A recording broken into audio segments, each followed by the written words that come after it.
we have any additions or deletions to the agenda? Jay? Your Worship, if under Council Roundtable we could just have a brief discussion about the open house scheduled for Wednesday night. I just need to know some information.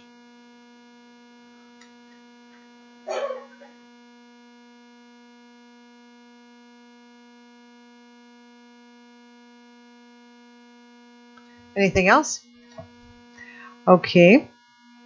I would just like to say congratulations to all those that were involved in the Celebration of Excellence event. It was absolutely amazing. I think we had 227, somewhere like that, people show up, and it was extremely well done. And thank you for everybody that attended and supported it. It was a remarkable event. We got to actually acknowledge all the winners in front of their peers, so that was pretty cool. And as well, I got to go to the Good Sam Club, and we had over 175 RVs up at the Stampede grounds this week. And thanks to Mike and Dave for organizing a scavenger hunt. And I believe that I've talked to a few of the vendors that had a great weekend. So we just need to continue to encourage those kind of events. Darren, I'm looking at you. We just need to, anybody here's of community companies that, or anybody that wants to do those kind of events, we should really try and see how we can make them work in the Valley. It's great for business. Okay, we will start with 4.1 and Drumheller Early Childhood Development Coalition and Diana Rowe and Lindy Turner.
Did you have enough?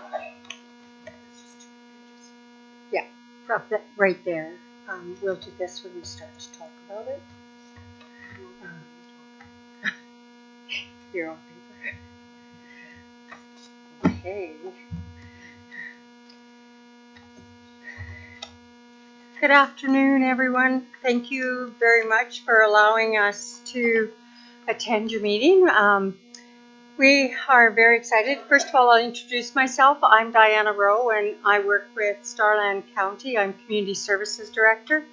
And this is Lindy Turner, and Lindy is our community member that sits on the Drumheller and Area Early Childhood Development Coalition.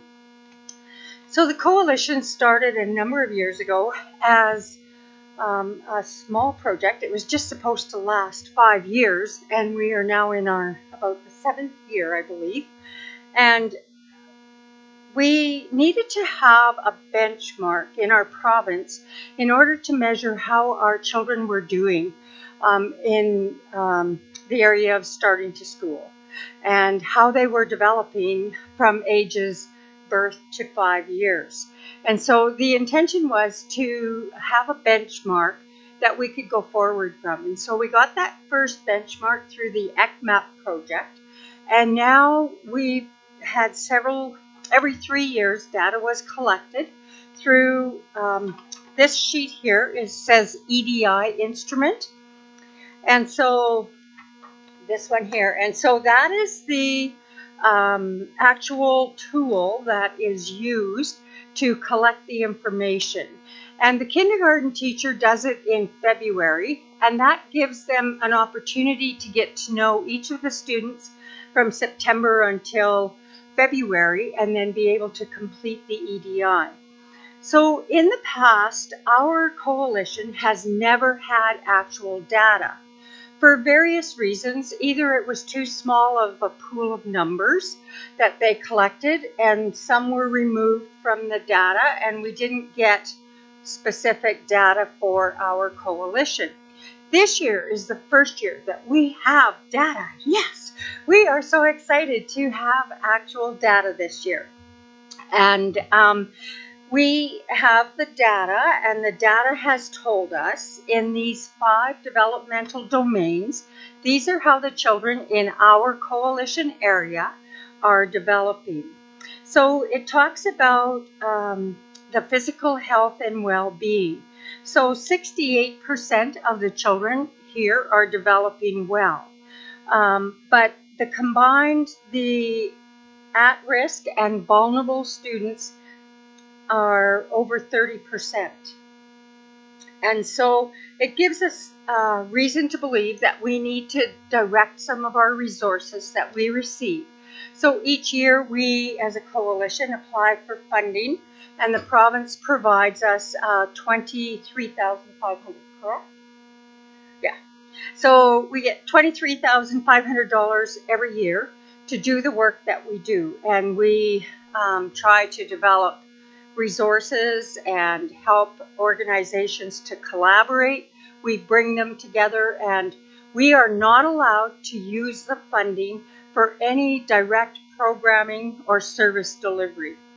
And so that doesn't leave a lot for us to do except find ways to get information in the hands of parents, educate them, educate the community, and bring all of the organizations that are here in our communities that serve children from birth to 5 years old.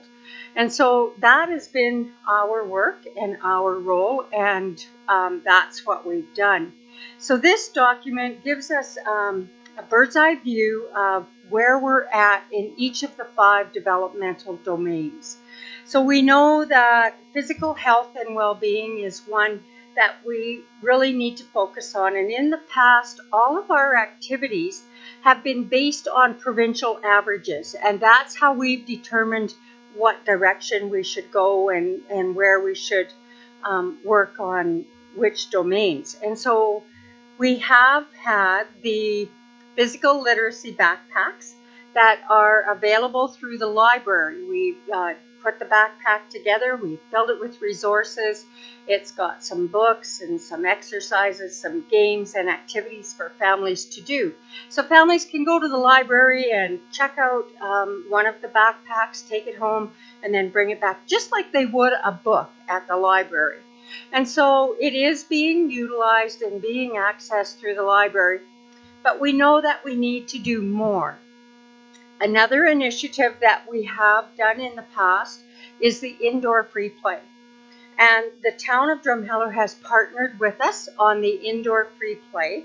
And I do have some information here on the indoor free play that will give you statistical, both of these, Lindy, that and this, around the free play.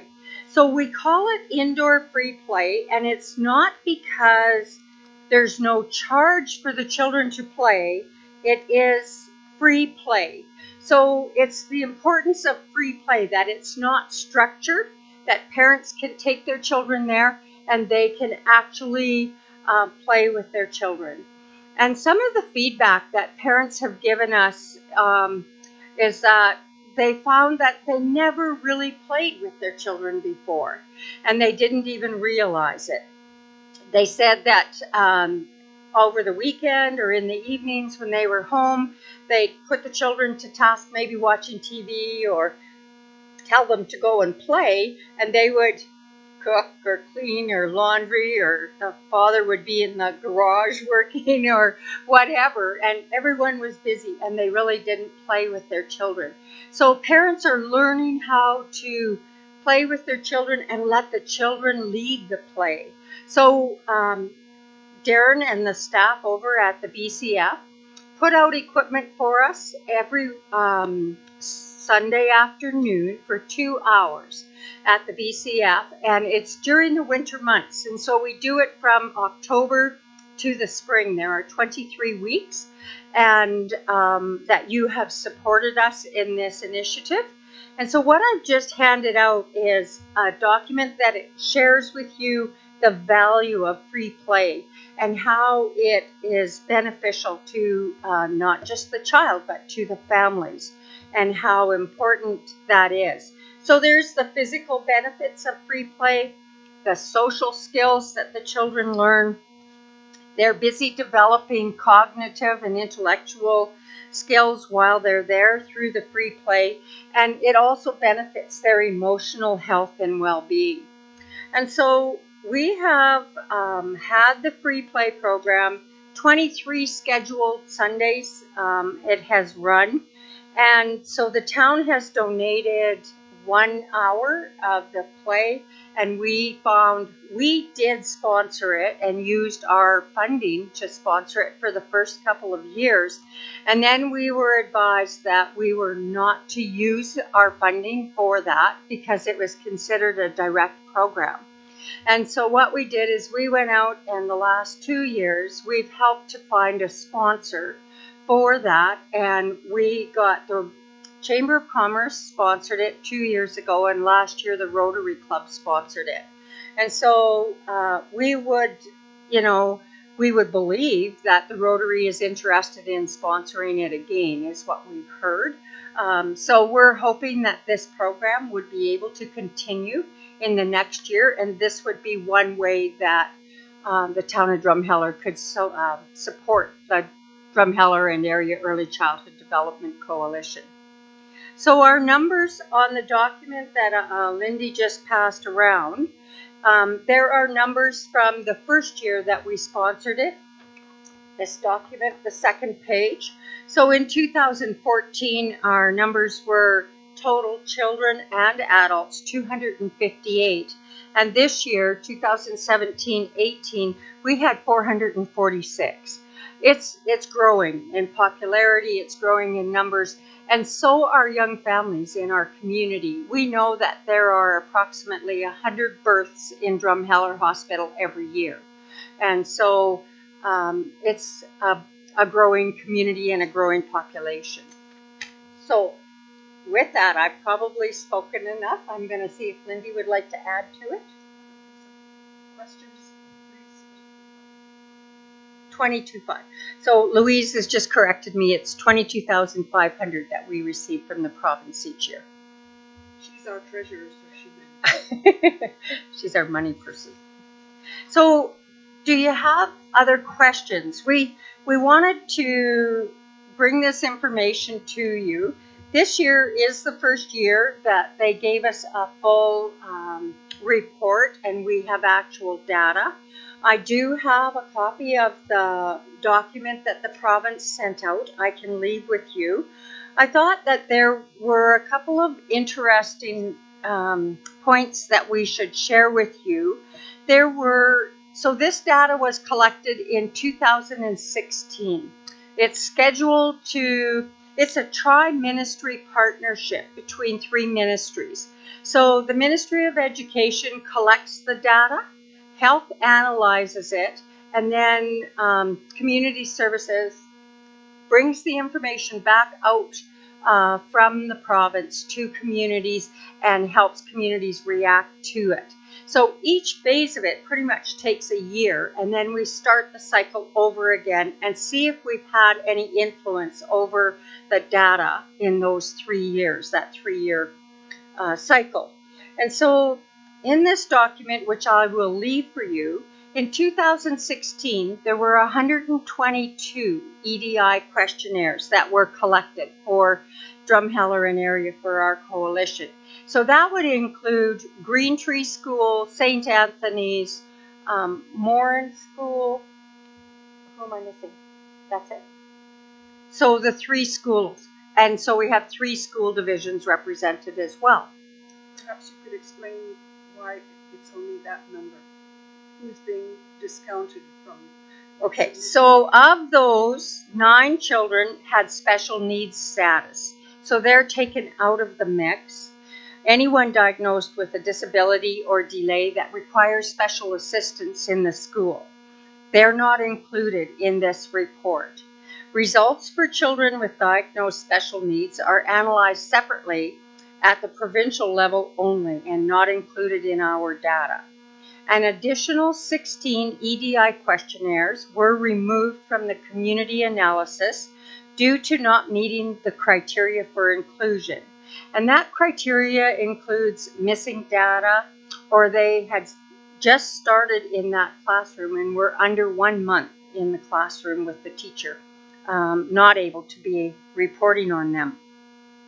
So for Drumheller and area, this data also includes 6 EDI questionnaires completed on children for whom English is a second language. So they're in our school systems and English is not their first language. And so that adds to the work that has to be done in the classroom and how prepared those children are when they start to school. So I will give you all a copy of the full report. I didn't want to try and go through it today, but that is there.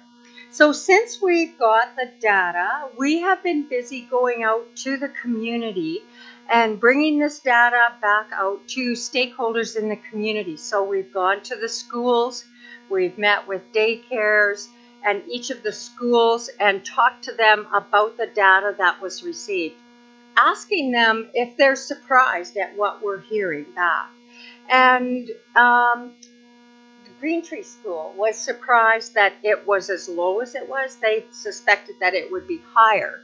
And if we included all of the children, which I just said weren't included in this data, it would be higher. The percentage would be much higher in some of these areas. But what else? Louise, can you think of anything? So we've done a lot of work in the area of literacy. We also host an early years fair every year, and we bring all the stakeholder organizations together.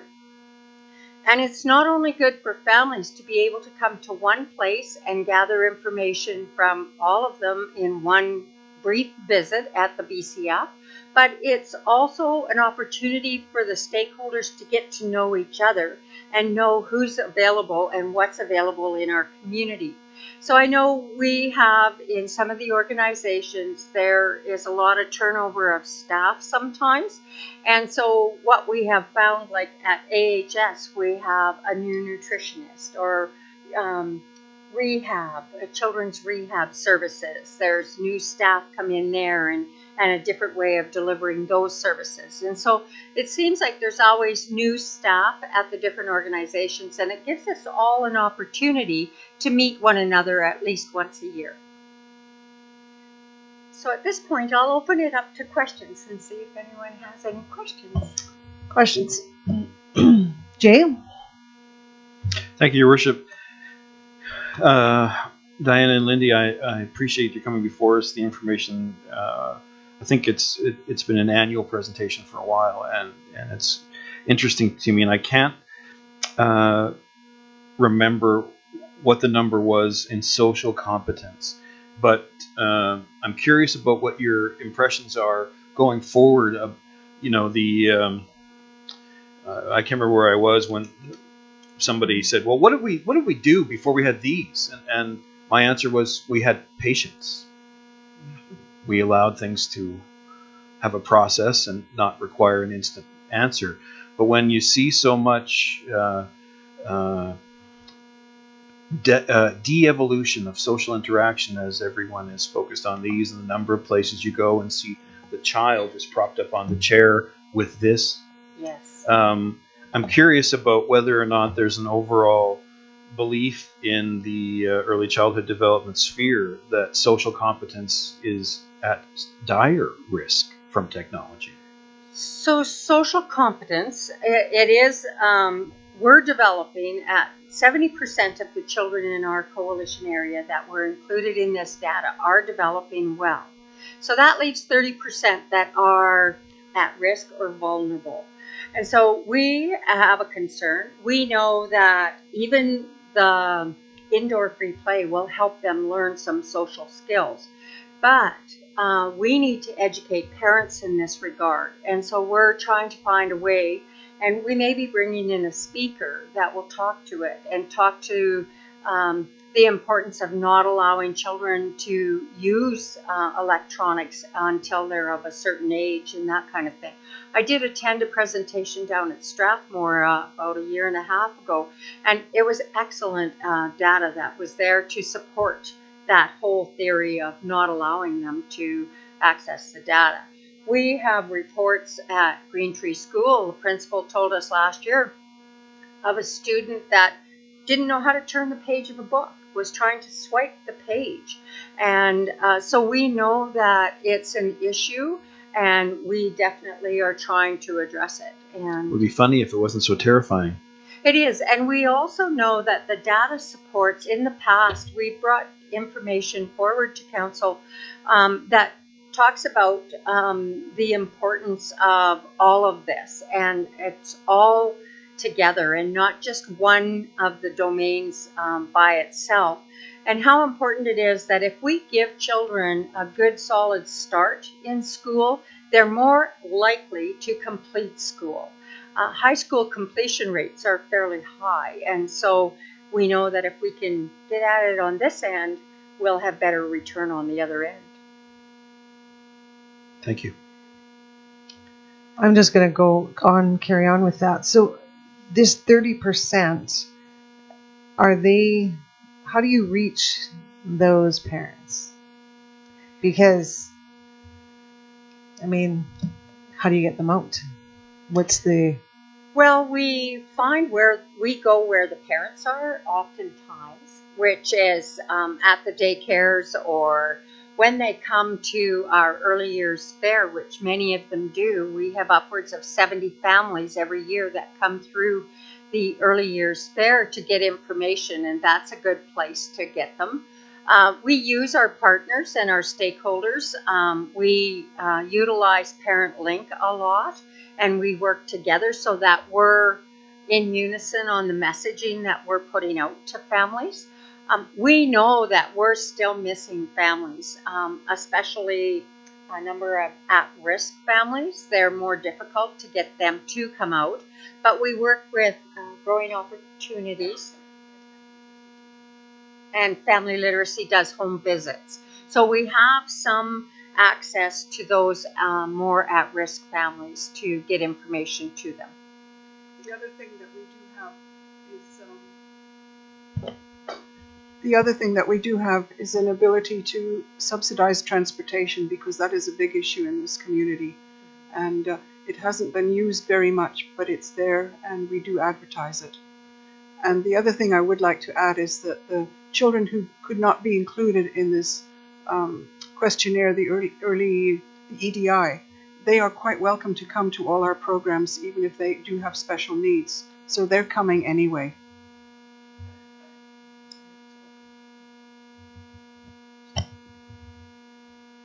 Christine? Thank you so much for this information. I'm just curious, do you guys have, do you send this out to the kids to take home to the parents, some of this information? Do you have a website that you put it on? Because I know for a lot of my friends with children too, they're working a couple jobs, they're busy, and they don't even think about it. They hand their kid their phone, here, play with that. So some of them might not even know what they're necessarily facilitating. So just curious how you're getting the message out as much as you can regarding these stats. Well, first and foremost, we've started, this is the first year we have actual data, which we're thrilled to have. In the past, it's all been based on provincial averages, and we've shared as much as we could.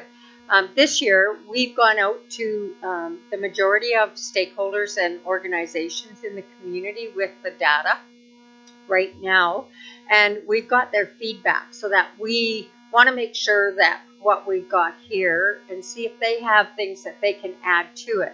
We've got some suggestions from them on how they think that we could take this information back out to parents and families. And so through the schools, they've offered us some ideas, right, Louise?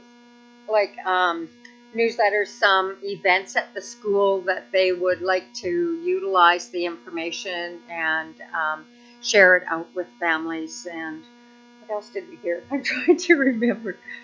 Through Facebook. Yeah, through Facebook. ParentLink has a site, and we're trying to have one spot that everyone goes to. So using ParentLink in our partnerships, that would be, okay, go to that page, look up this information, have these links if they are into that social media. So, but to give them a piece of paper that they'll actually read, that's, yeah.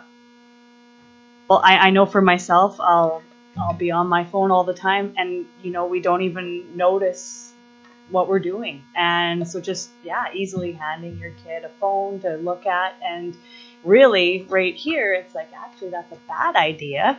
And so the more we can get the word out. Thank you. Well, this one graph is bad. Yes, Like and out that's a of comparison. 5 things where 3 of them were below Alberta average. So Yes. I guess in summary, you're looking for us to extend the 1 hour free play program Again this year, if you would. Okay. Yes, please. Okay, we'll have to make a motion at the next council meeting. For We sure. can't make that motion here, but we will put it on the agenda. And is there anything else? Great present. Oh, sorry, Jay. Sorry. Forgive me, Your Worship, just to clarify. I know it's an existing partnership, but is this something that we were referring to when we invented the community support program? Yes, I've talked to Darren in April about it, whether we are supposed to fill that in or what we should do. Aaron? So the community assistance program is basically what you're referring to. In order to start educating our community and educating ourselves on this new program, I've encouraged them to apply through this process. It equates to, based on 23 weeks of programming at the not-for-profit rate, we're talking about $500. So if you equate $500 to their totals of 446 participants last year, it's a pretty good return on investment. Absolutely. In our communities. So the BCF loves having them there. We love supporting this program, but yes, we would like to put it through the community assistance program, which I believe, correct me if I'm wrong, Daryl, unless it's $5,000, doesn't have to come back for council's approval on it. So Exactly. So really just wanted to, I consider it incredibly low likelihood that we wouldn't be supporting going forward. But what we've tried to do is establish a more transparently robust program for everyone to apply to. It helps do a couple of things. It helps formalize the really informal agreements that we've had with a number of community organizations over the years. It really helps to also paint a very clear picture to the residents, to the ratepayers of, you guys don't do anything, and this really gives us solid data of our own to say, on the contrary, the gifts in kind alone to help support different organizations that are not the town of Drumheller but are a partner with, et cetera, et cetera. And so without those, without adhering to the program, it's difficult for us to gather that data in a consistent fashion. Right? So if you wouldn't mind pursuing We that. will. Yeah. For sure. Very good. That's the way we'll venture on with this. So thank you, ladies, so much for joining us, and we appreciate all the information you supplied. Thank you.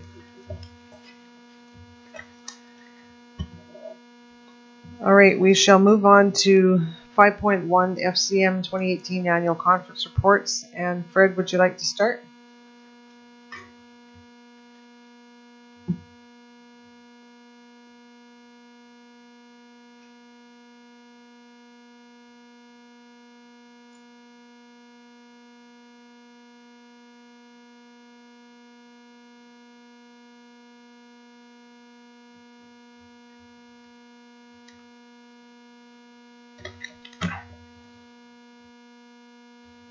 Well, thank you for inviting me to council tonight. So this is my first FCM, and I'll try to be quick because I know that we have a bunch to do. But it was mind-blowing for me to, the AMA was mind-blowing to see other communities on the same page, but to see 2,000 delegates going through the same processes and talking to them individually about how they deal with certain things or nothing that I can actually, for 4 days, can get into paper, but came back with a lot. I'm also very visual, so I took a lot of photos with the idea that things that we can implement here that I saw there. So I'll start out. We arrived in Halifax on the Wednesday. In retrospect, probably could have traveled on Thursday. There wasn't a lot scheduled on the Thursday that could have been participated in. Halifax was a beautiful city. We had, I'll explain something later. This could be our plaza. And I noticed that every place that you went, that you could go at night quite late, and it was really well lit. Not necessarily with street lights, but things that told you that events and things were happening in that area. So everywhere you walked, there was a great amount of lighting.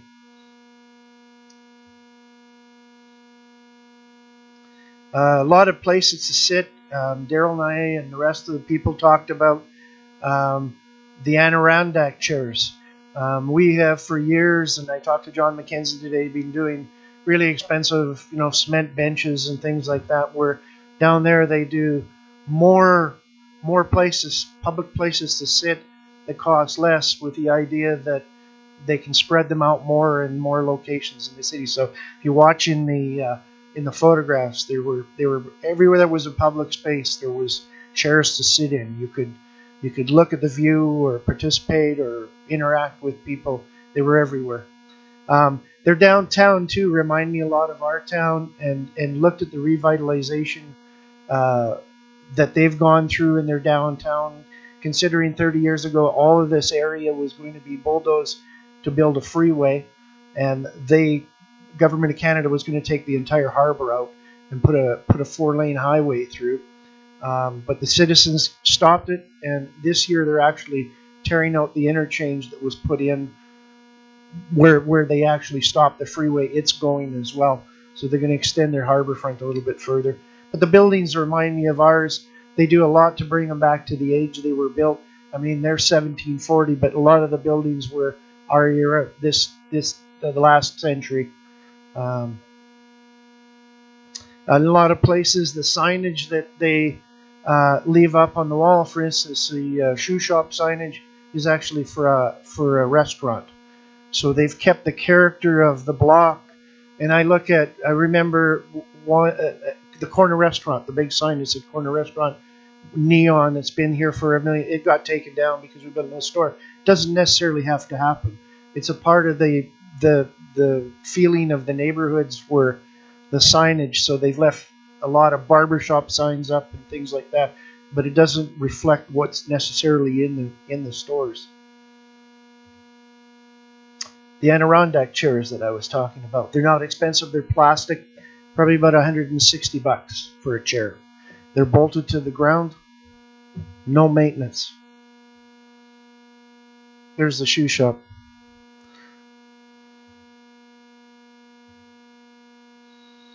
Everywhere that you went, the heritage buildings were being fixed up back to the way they were. A lot of horizontal signs back to the period. This is what they hang instead of banners.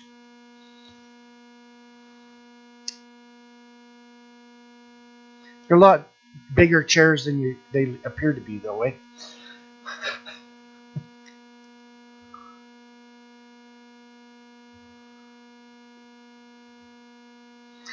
This is an example. We talk about bringing back the Main Street program, which was indirect lighting to the period of our, of the downtown here, rather than backlit illumination.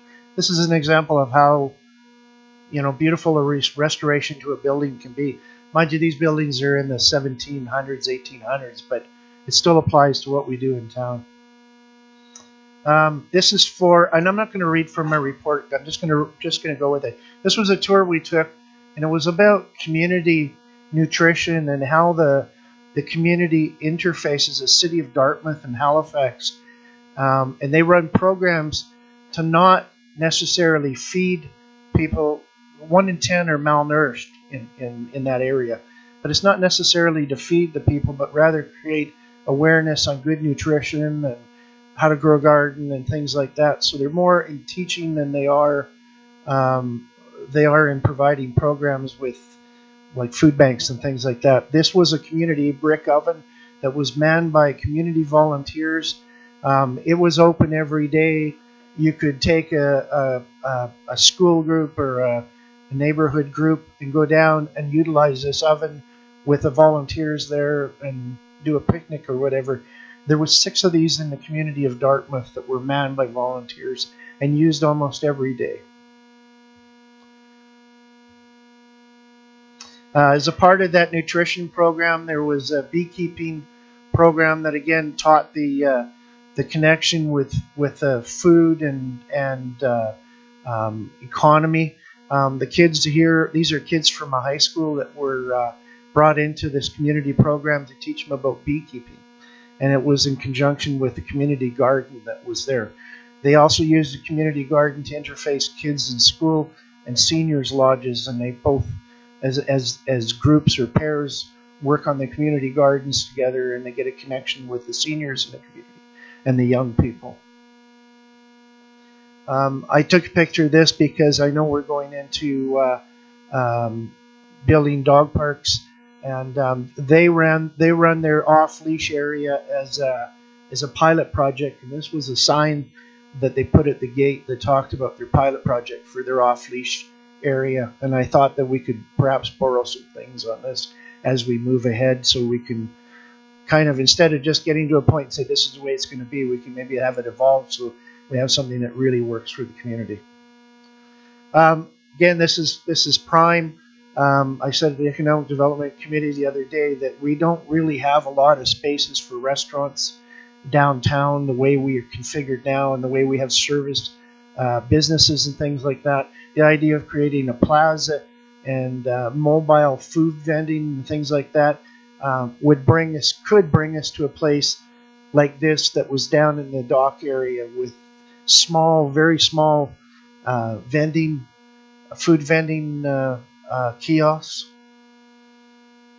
Easy to create it with downtown and places areas where we have buildings that are maybe neglected or vacant or brownfields, moving buildings like this in rather than trying to build facilities and waiting for the brownfields to catch up with us. Just me thinking out of the box.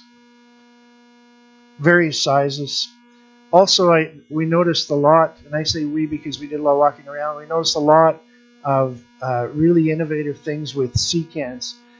This was the serving area for a beer garden. So it was a small area, an outside patio basically with picnic tables, a fenced off area, and this sea can did the dispensing. But it also, if you notice, the sea can also has an upstairs deck on it. So they've increased their floor plan from a small area outside, which was about the size of double the size of the sea can, to triple by using the upstairs of the sea can. That's the serving area for it. And we've talked about sea cans and mobile vending. There's nothing fancy about this. It's basically what we've kind of done out at the Hoodoos. But there's a t-shirt vendor. The only thing that's changed on the sea can are the doors and the window and a place for customers to come in. Pretty simple concept. Same thing for renting bicycles, Segways, just mobile sea cans. I found this really good. I think this would be a cool idea somewhere in our downtown, and it's a public fountain, but it also has a place to fill water bottles up. Maybe cut down on the number of disposable water bottles that go through our community by giving a place for us to fill water bottles and encourage people to use them. Just a crazy, they've taken a cargo net that they use for taking freight off of boats, and the entire dock area was made into hammocks. I mean, it's nothing we could do here, but it's out of the box thinking that certainly we can, we have to encourage people to come up with ideas like this. This was incredible. This is, I know it's incredible. It's a bathroom, but it's incredible in the fact that it can be moved. We can, I believe Daryl's looked into it, but to be able to put all of the facilities into a mobile CCAN that will evolve with what we're looking at for creating public spaces or creating seasonal spaces, this would be a really good alternative for out at the Hoodoos for a washroom. You'll see two in the background. That two on the end are handicap washrooms, a little bit bigger, one stall.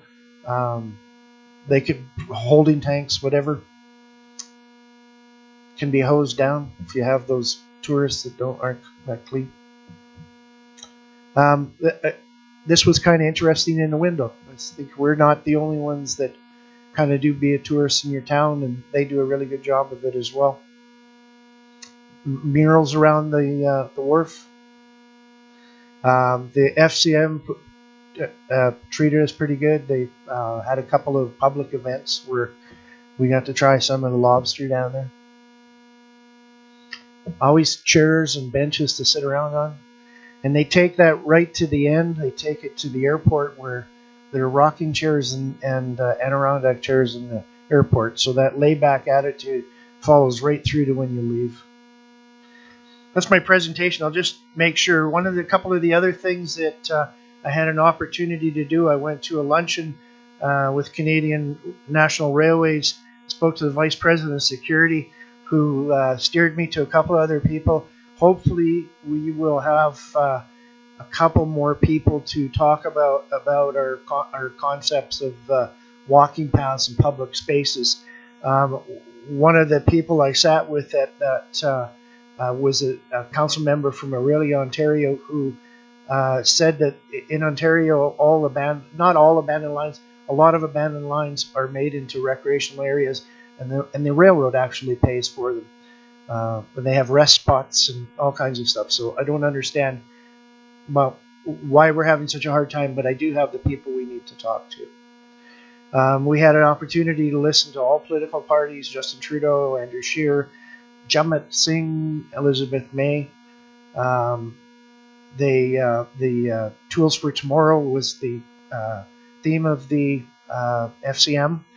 Of course, I said we went on a food partnership, which would be a really great idea to evolve our community gardens into something that interfaces seniors and youth in the community.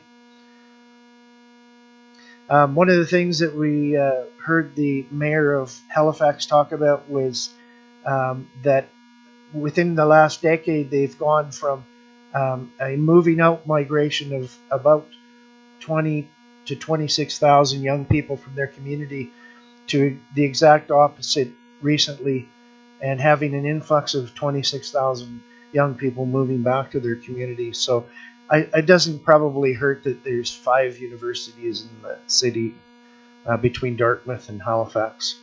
It also made a special point of saying that they welcomed 1,000 Syrian refugees to their community, and that their contributions to the community were extremely valuable, and they're really proud of it. One of the places I went to was a public engagement seminar. Jay and I and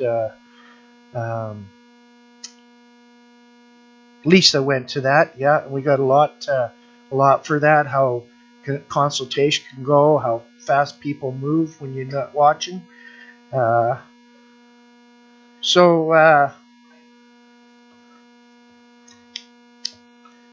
think that that's what I have to say. I brought back a huge pile. In fact, I had to get another suitcase to bring back the documents and pamphlets from the trade shows. A couple of the other things that were that I personally am going to look into was I've always been against photo radar and automatic things like that, but there's a new concept that I was made aware of that does a lot of statistical data collecting while we're doing that, and behavior changing and stuff like that. So I'm hoping to look at that, some solar-powered crosswalk signs that aren't way above, but rather on the side of the curb, that were really good. Pavement marking systems that allow you to put like, we talk about doing a logo on the street, that kind of thing.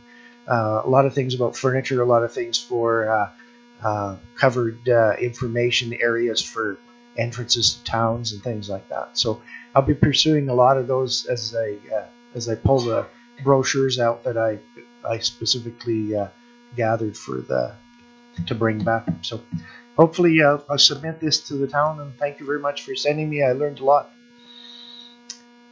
Very impressive. Does anybody have any questions of Fred? Okay, Jay?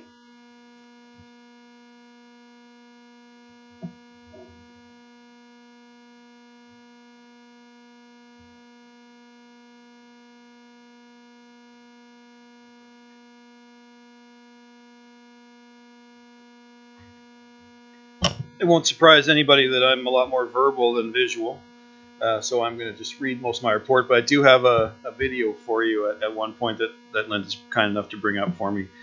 Am I talking close enough to this thing? Yeah.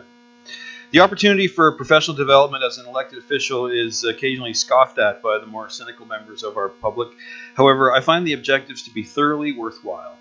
My objectives for an experience as intense and diverse and challenging and frustrating as FCM's annual conference are the same with which I approach any development opportunity. Try to take at least one thing home from every session that I attended that I think could work here.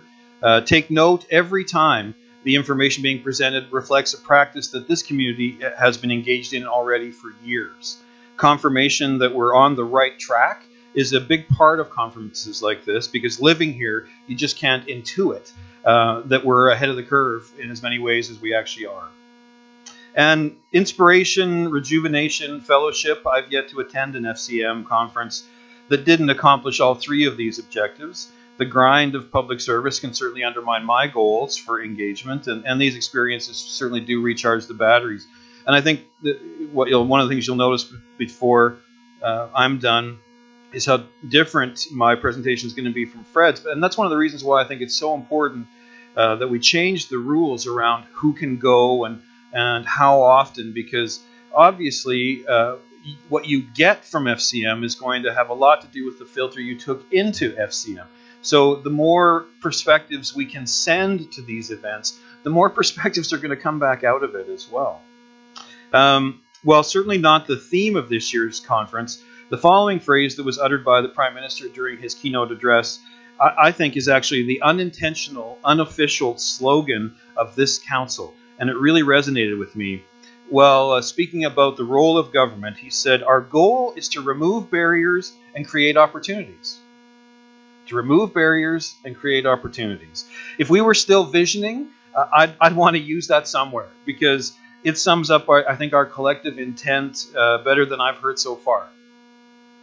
I opted for workshops over the study tours in an effort to increase the likelihood of the practicality and applicability of the subject matter, because I've been to 5 FCMs now, and my experiences are the study tours have been fairly mixed over the years as they relate to those two elements. The first one, a panel discussion I attended, was strengthening your affordable housing toolbox. The favorite phrase I got from it was, your housing body's goal for homelessness should be all the same, that it is rare, brief, and non-recurring. And the major takeaways that I had from that session were that we should explore the impact of waiving development fees for private affordable housing projects. We haven't really had a lot of private, but just as an example, we need to explore what some of the other communities do regarding innovative housing incentives and the policies that flow from that. And a prime example is that Saskatoon, certainly a city, but not so huge, owns no housing units at all. It is all done by private-public partnerships where the private citizens are the landlords in every case. Certainly very, very different from our experience here locally. One of the things that we do already is that we already have a town-owned land inventory, and that's something that's not true everywhere. We have such a thing, right, Joe? But one of the things we could also look at, certainly as we go forward in looking at additional ways to support affordable housing developments in the community, is that it does, with some people, carry a negative connotation. And as a result, some of the communities that we're presenting made social media videos, NIMBY videos, not in my backyard, videos that were meant to counteract that attitude about how important it is to have a variety of housing in each subdivision and the strengths that that diversity brings. The next one I attended was called the Rural Forum, and it was just a small panel discussion that really just focused on what Minister Sohi had to say. He's the federal minister for infrastructure. And he acknowledged that they know that people who live in rural settings are happier than their city counterparts, but that the difficulties in accessing all kinds of resources continues to plague and drain rural communities. And so as a result, he's tasked his subordinates with trying to apply a rural lens to all policymaking. A couple of specific examples of things that have changed recently, just as reminders to some in the room, but news to many, I think. The Building Canada funding threshold for roads has been reduced from 11,000 cars per day, so you couldn't apply for federal funding if your road didn't have 11,000 cars per day. I can't imagine how many roads like that we might have. It's now dropped to 1,000 cars per day. So that's something that we could perhaps follow up on, as maybe there's an opportunity to explore some funding for us. You know, mainly as we continue to get shut down by the province on the twinning of that one road out to the Premier Industrial Park. It didn't meet the old requirements for traffic flow, but perhaps now it might. His department is specifically working on plots of funding like that for rural communities so that we simply don't have to compete with big cities anymore. There was a reminder that the federal funding for infrastructure is now at 50%, an increase from the 1/3 that it used to be. And for communities of less than 5,000, so no help there for us, but certainly a reaction to lobbying by FCM. For communities less than 5,000, they'll now go up to 60%. So in our case, if the province was still able to come on board for some of our major projects, for the traditional third that they do, we'd be looking at having to fund a very small portion of these things.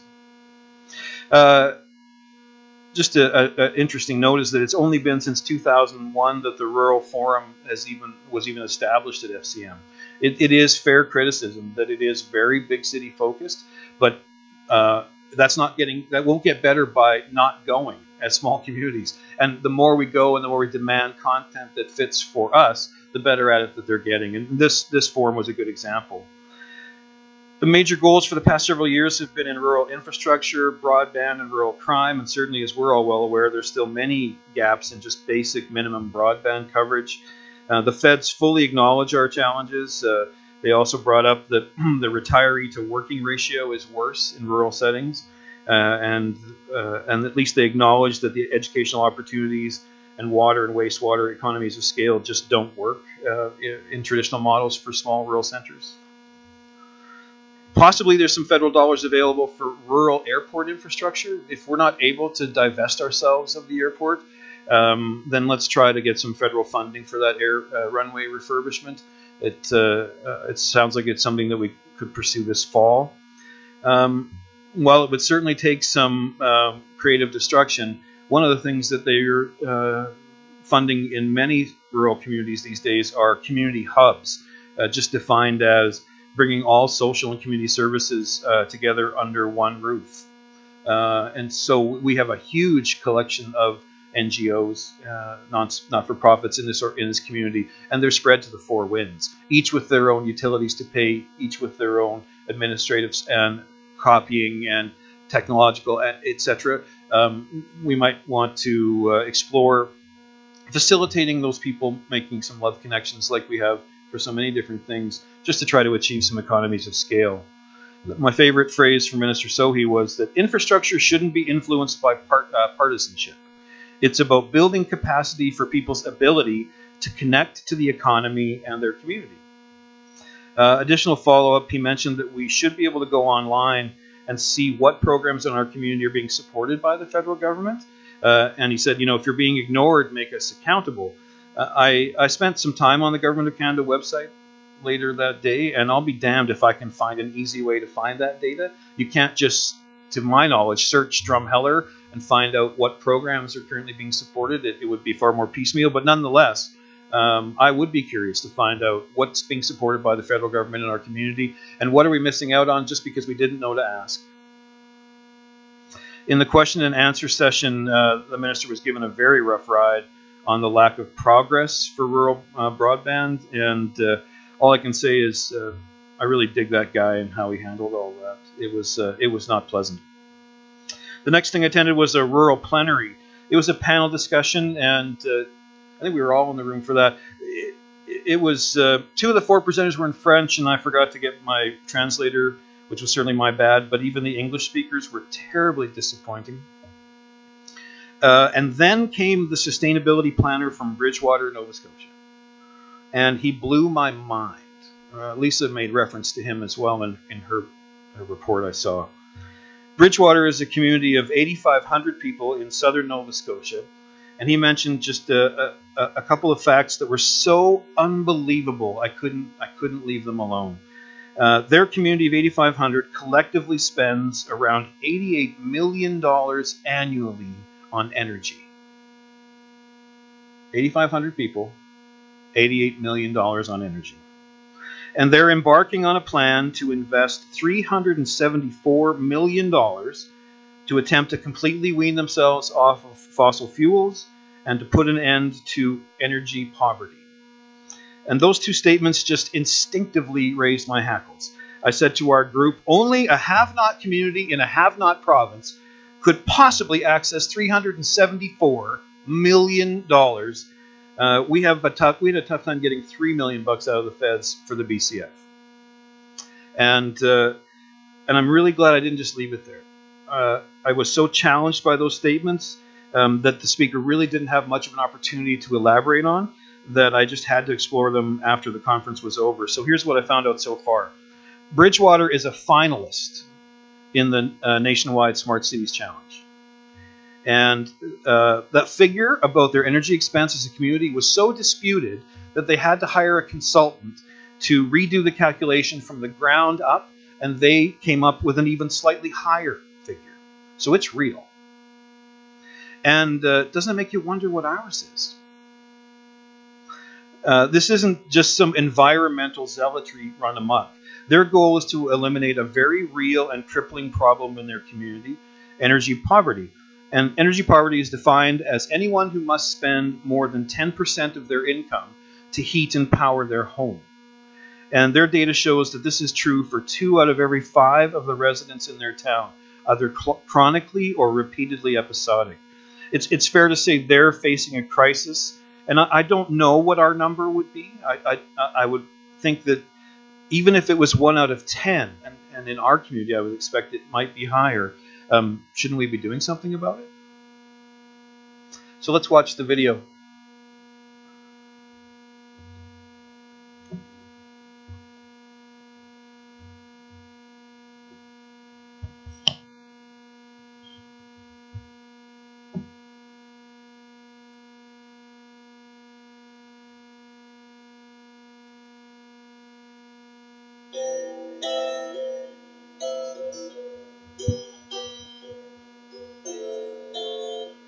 Bridgewater is located on the south shore of Nova Scotia and sits on the beautiful Lehave River. It's a place that deals with a lot of real, ordinary community issues and also tries to solve them. Bridgewater and Atlantic Canada in general are susceptible to energy poverty, and the reason for that is that we have fairly old and inefficient homes. We have high energy costs as a region, and we have low average incomes. The reality for people is that they cannot eat, pay their rent, and pay their power bill all at the same time. People have to choose between having a roof over their heads and having heat. If you have to go to the creek to get water to flush your toilet, if you have to huddle around a little propane stove in your house with the windows open so you don't die, and you can't go anywhere because you're just barely able to pay for your rent, they're barely surviving. Energize Bridgewater is really about change. We have a really amazing opportunity here to do two important things. One is to get our community off fossil fuels. The other one is to take a huge bite out of poverty. As a community, we can save nearly $2 billion in energy costs over 32 years. We can achieve that by investing around $375 million in community infrastructure, in homes, in buildings, in transportation systems. We can create over 3,000 person-years of employment in doing so, and we can reduce our greenhouse gas emissions by over 80%. By focusing on energy poverty, as we contemplate shifting our energy systems, it means that we're able to shift our energy systems without leaving anyone behind.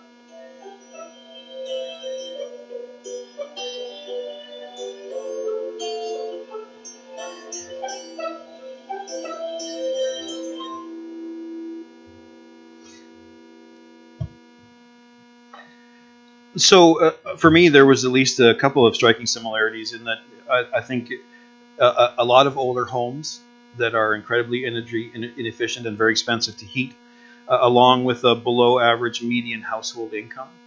And so while I haven't quite discerned where all this money is going to come from, I would suggest that we should watch the progress of Bridgewater closely and cheer for their success. It's clear that they're planning 30 years into the future, and that's really where the $200 some odd million dollars is talked about over about a 30-year time span of reinvestment. But I certainly encourage all of you to read their Smart Cities application. It was quite illuminating.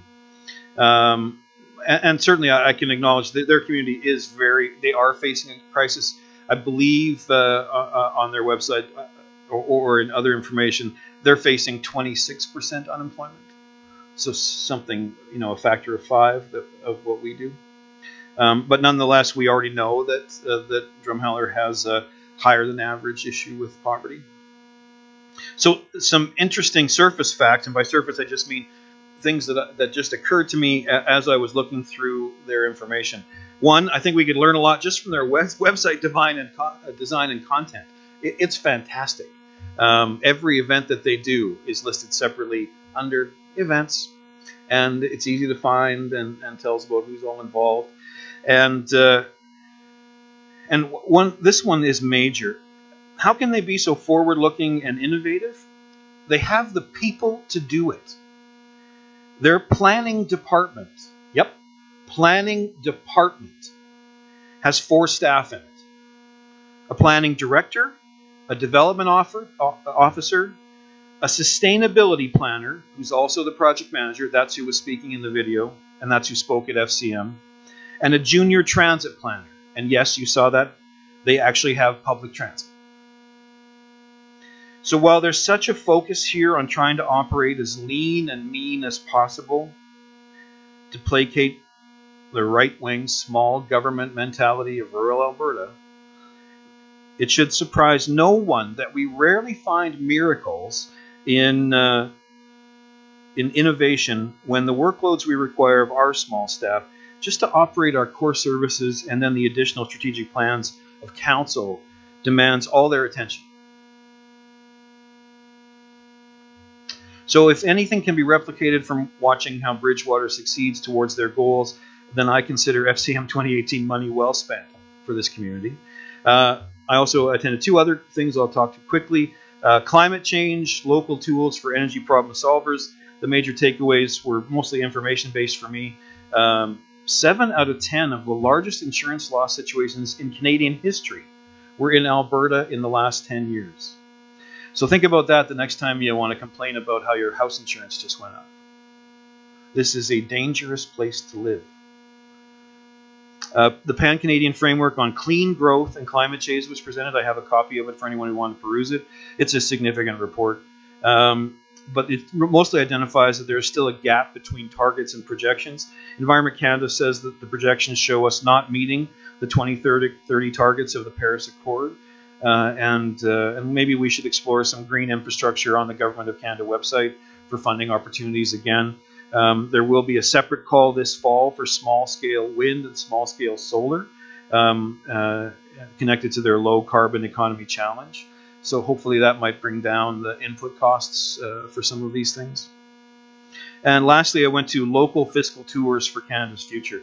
And what Fred was joking about was, even though I think multiple perspectives is good, when three of us found ourselves in one workshop, and then they said, and we're going to break out into groups so you can all share your thoughts, Lisa and I bolted for the door and left Fred sitting there. So I went to this other one instead. As far as the local fiscal tours for tools for Canada's future, also a panel discussion. For me, the major takeaways were that we, municipal governments, run 60% of the infrastructure in this country on 10% of the tax base. Does that sound like a decent deal? They reminded us that the gas tax that we received was a direct result of FCM lobbying. Because, of course, just going to the annual conference isn't what FCM does. FCM does what AUMA does, only on a national scale, right? Research shows that from 2008 to 2016, our share of the total tax dollar has gone from 9.7% to 10.3%. So no real growth in revenue in the past 8 years.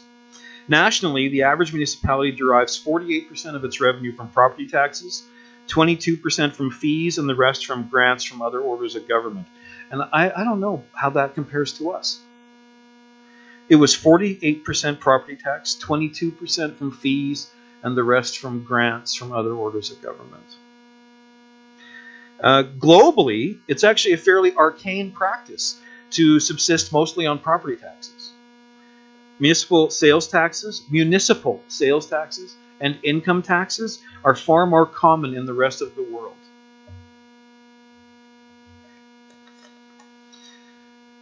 And this one blew my mind again. So Nova Scotia, which certainly has a tourism focus, and the tourism mecca known as Manitoba, are both empowered by their provinces to collect hotel taxes. Municipally empowered to collect hotel taxes. So just as a quick history lesson, back before the business license law or bylaw became what it was as a funding mechanism to reach a sustainable funding model for tourism marketing organization, which was a goal of the Tourism Master Plan. The actual original conversation was, how on earth can this municipality continue to support more than 500,000 visitors every year, where it's only through the ridiculousness of trickle-down economics that there's any support to the local infrastructure. And yet we have no capacity, because what we really wanted to do was have a pillow tax that actually did nothing but fund the municipality, both to eliminate the tax burden on locals, but as well to provide additional support for the infrastructure. As we talked about, why on earth should 8,000 people be paying the real costs of 500,000 people flushing toilets? So one of the things that FCM always points out to me, because there's nothing like going to another province to remember that we have freedom of movement here. I could become a Nova Scotian in 6 months, just like anyone from there could become an Albertan in 6 months. It means nothing about where you're born. We can go. And so the idea that in this day and age, we have different rules depending on which province you live in for how these things work in terms of what municipalities can do is ridiculous. So lobbying for universality in these things only makes sense. Why on earth would Manitoba, the towns and cities in Manitoba, be able to charge a hotel tax and not in Alberta? It makes no sense whatsoever. The speaker also referred to, without going into any detail, the amusement/entertainment taxes. Again, at a municipal level. And I think, again, it's something we should be pursuing. Imagine what we could do to raise the standard of living here and reduce the local tax burden if even 2% of the gate revenue from the Royal Trail Museum was remitted to us. Here endeth the lecture.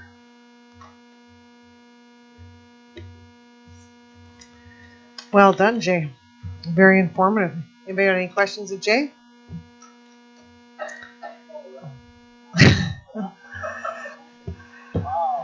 Wow. All right, Daryl.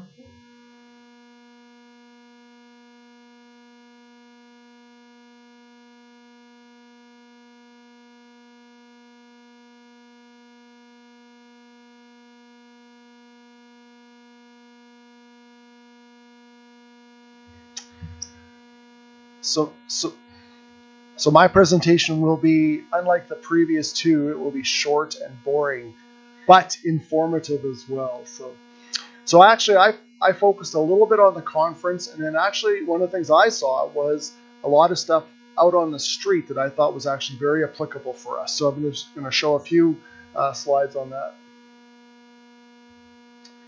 So I think one of the takeaways, and I heard Jay mention this, is that I think when the conference is on the East Coast, it's a little challenging as a Westerner because you hear nothing but federal funding falling off the table to all of these communities. And I know that we had talked about when we were talking about that energy project for that small community, we were wondering how much federal money was actually being given to that group to kind of help offset it. But I know when talking to several smaller communities like size to us, some of the CAOs and elected officials, they all talked about how much money they got from the federal government.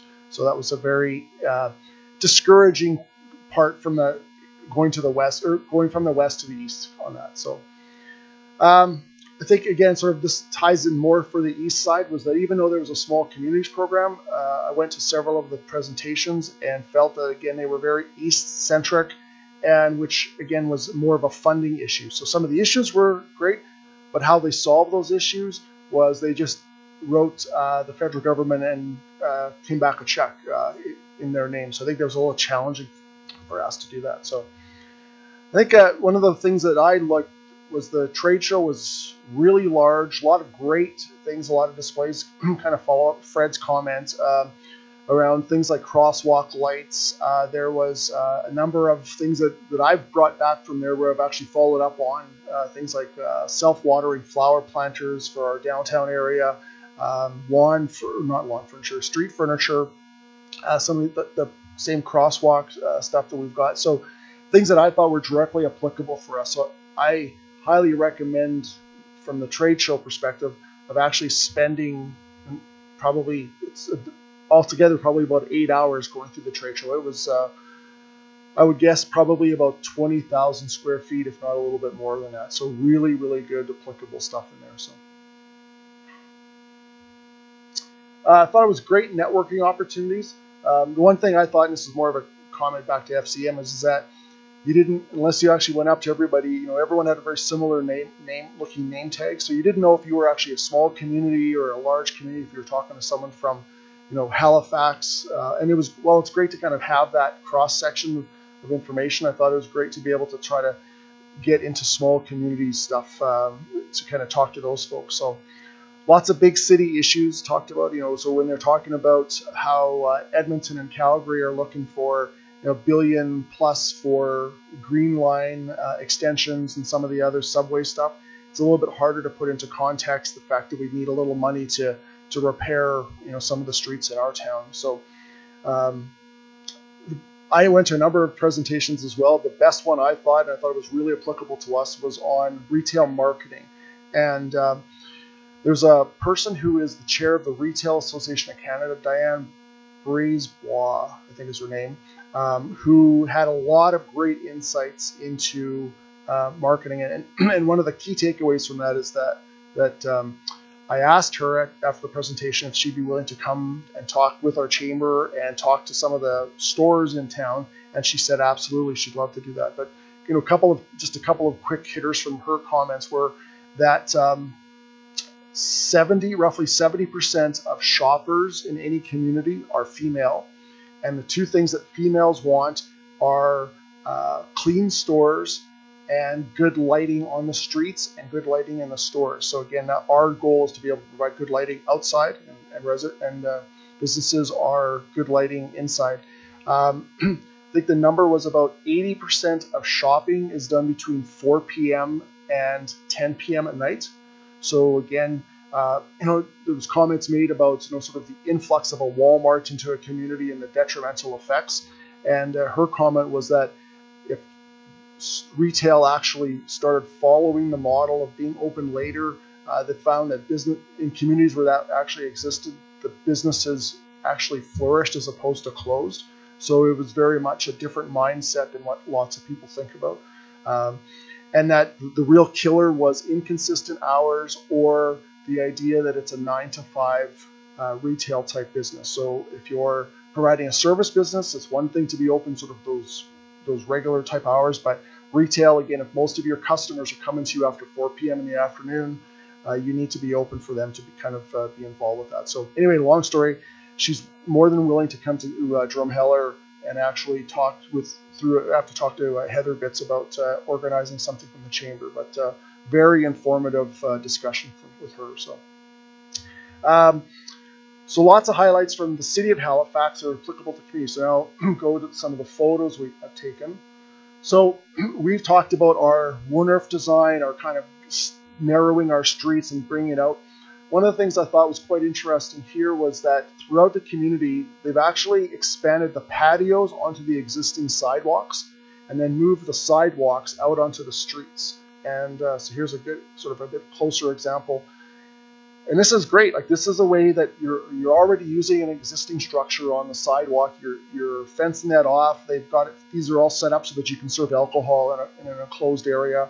And then the sidewalk is just put on the street, narrows the road again, provides safety to pedestrians, and it gives you a great opportunity to actually engage with people who are eating and drinking on the sidewalks, which is a really cool idea. So just sort of another example of this. And I probably saw a dozen of these just within 5 minutes of the convention center. So well used throughout the community. So downtown. Here's an example. Actually, this is near our hotel. So same thing. That's kind of extended out from the building onto the edge of the sidewalk, and then there's like a little boardwalk area that's actually taking over one traveled lane, or it's a parking lane that's actually in there. So same thing. Great idea, and a great way to just welcome people out onto the streets and make that more focus for pedestrians and for people eating and drinking. So not unlike Fred, you can't go anywhere without taking a picture of a good washroom. So again, these sea containers were down at on the wharf. So these are examples of again, accessible washrooms. So there's a picture inside. So this actually is wheelchair accessible, plus it's also a family washroom. So as it turns out, while I was there, I ended up finding out that we're actually make some of these in Edmonton. And so we've got just getting a price estimate or cost estimate from them, but they're looking at something like this, 4 washrooms, wheelchair accessible, is about $42,000 to $45,000. So much less than the couple $100,000 that we were sort of tagged with respect to a couple of years ago. So, and of course, we did have a little bit of fun out at night. And so this is an example of the very first lobster eaten by a Westerner. Lisa, one night, she's never had lobster in her life before. So yeah, so that was her very first lobster. It's a shame she's not here because I think she was underwhelmed. So, and that is it. One of the things that I noticed with some of those pathways that went around the patios is looking at them really close, because I walked by a place and went back the next day. It wasn't there the day before, but it was there the next day. And looking at them, they create that patio, when the weather's warm enough, they create the patio, and then they bring the sections of that sidewalk in that have been stored.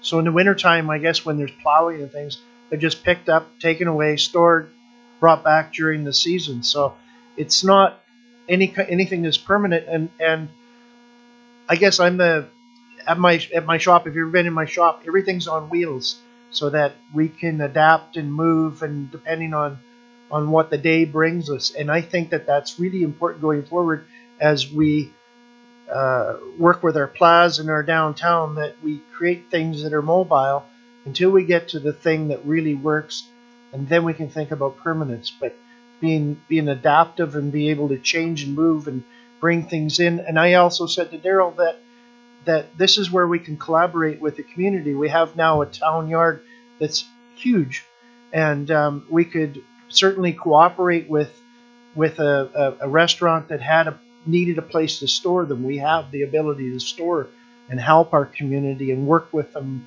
and make this a better place to live. That was just an observation as well. I'm just curious. We have a person in town trying to set up, kind of a bar thing for the plaza, and you guys had all along the wharf there, they have all those huts, and they're serving food, but they don't have bathrooms right attached to them. Yeah, but AGLC says that doesn't fly. So that'd be interesting to see why it's allowed in Nova Scotia, where those businesses can have them, but yet we can't do it here. So off the top of my head, any place that we went to along the wharf that served alcohol had their own washrooms. Those were only those things that Fred had in his photos, served things like ice cream, popcorn. There was no liquor served at those, because but it was, again, a private piece in there. So that's just interesting, because it's something that would be great for us this summer, but they're having trouble accessing the washroom issue. Okay, well, that was just absolutely fantastic. I felt like I was there. Thank you, guys. That was impressive. Before we move along, Your Worship, can I just bring up one other thing as it relates to FCM? Certainly, it's a privilege to get to attend FCM, and I was very grateful for it. But at the same time, at just under $11 an hour, I'm not sure that it's a reasonable community expectation that we would incur expenses when we travel on behalf of council that wouldn't be reimbursable. And what I'm referring to is that when I submit my expense report, it's going to be denied. I'm not responsible for setting the airfare rates for flying east in this country, but that they are what they are. And I'm not responsible for setting the hotel rates in the tourism community, where every room is going to be sold out. They were the highest I've ever seen. But those two expenses together are going to eat up my entire annual allotment for, what do we call it? Travel and subsistence. Yeah, and so I think at budget time we need to reevaluate this, because while I certainly supported the move we made several years ago to just carve that budget up, we left the mayor's allotment significantly larger, but the part that was parceled up and split 6 ways among council was meant to allow for flexibility and independence and getting to choose what you were doing. But that figure itself, I don't believe, has been reviewed for some time. And my out-of-pocket expenses are in excess of $600 over and above those things. And, baggage fees and mileage and the airport hotel I had to stay at because I had a 7 a.m. flight, and on and on and on and on and on. And I don't want those things where I can expect to not be reimbursed for a single expense for the remainder of the year.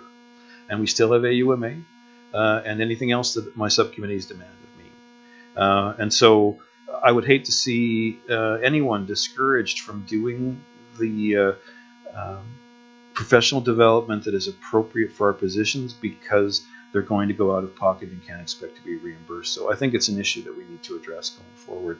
It was great to allow us each to be more independent about what we would do. And yes, we knew that would come with some choice. So I fully expect to be staying with family at AUMA in Red Deer this fall.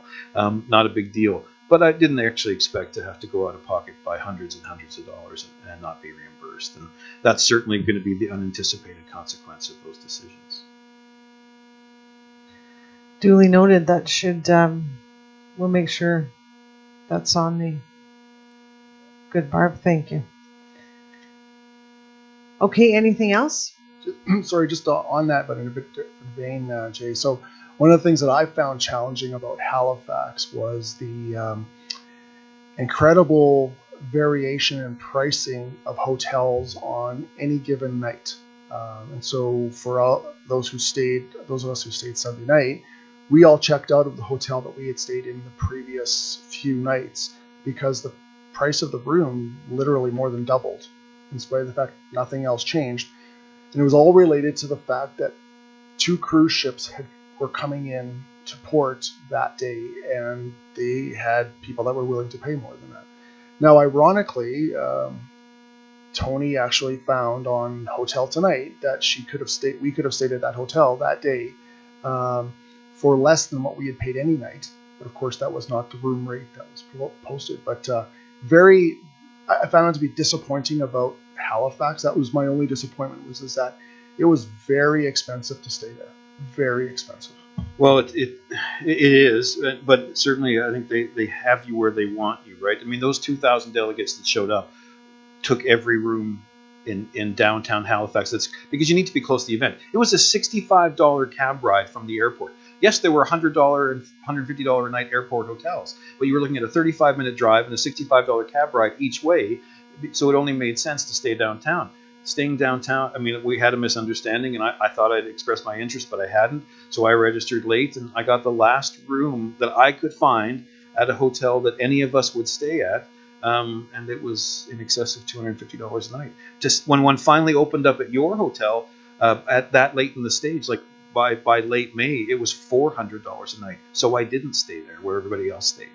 But Montreal, or Quebec City next year is going to be no different. I know I won't be attending because my child will be graduating from high school that weekend, but it doesn't change the fact that flying east and the expense to stay somewhere like there is going to erase everything we tell someone they have for travel and subsistence for the entire year and then some. That's good information.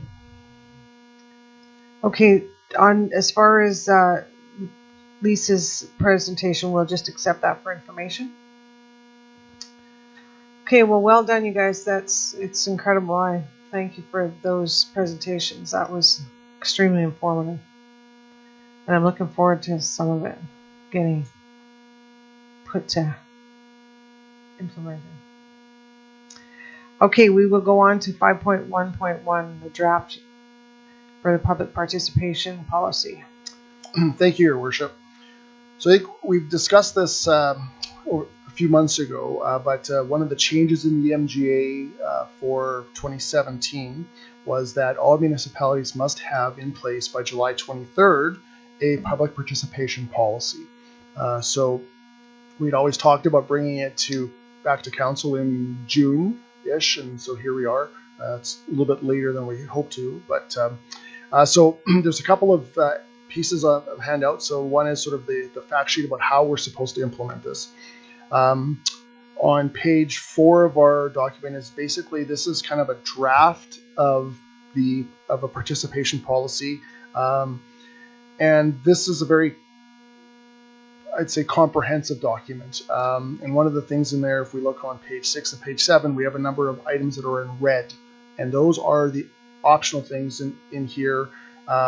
Before that, we talk about what council will do, what the CAO will do, what our communications officer is responsible for, and then we talk about public participation opportunities and what kinds of things do we want to see go out to the public. So, and there's, so it can be for full discussion. I won't read those things because that'll take another 20 minutes or so.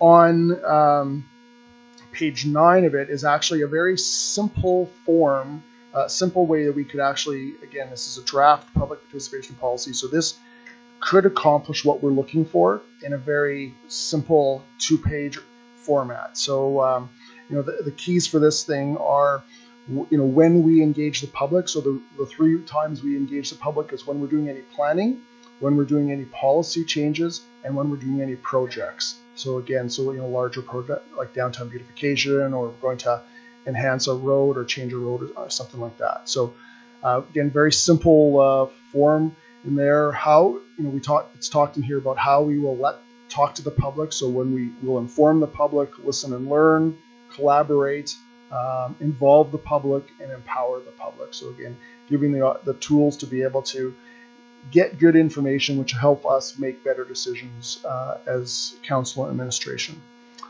And then the last page is, and this is page 11 of 29, and this is basically an example from Ponoka of their public participation policy. So again, the piece in here is about some of the keys to consider are things when that they've looked at as when they will engage the public. So that's under when they shall engage the public. So again, community sustainability plan, budget time, go out.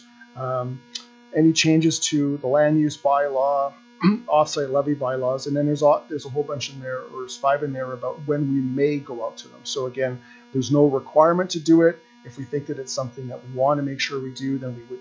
Then that's again what Ponoka's doing. So if they're doing policy creation with respect to any major amendments, interesting, they have one pertaining to council remuneration and expenses. They may go out. Anything that's we're talking about disposal of assets or site designs, conceptual plans of anything that's sort of a town-owned facility. So again, if we're going to talk about the construction of a dog park, that would fall under the may part. So I guess looking what we want to be able to do with this is, of course, go out to the public with an idea of what do they want to see.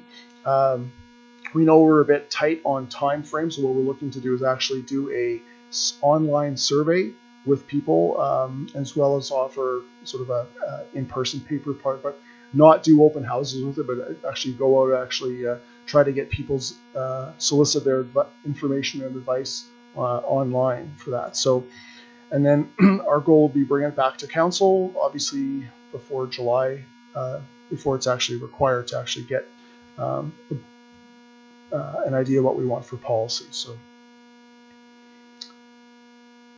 any questions or comments, thoughts? Jay, go ahead. The irony is not lost on me that we've left this so long that we are looking at ways to cut down on consulting the public with the public participation policy discussion. Apparently it's lost on some of us though.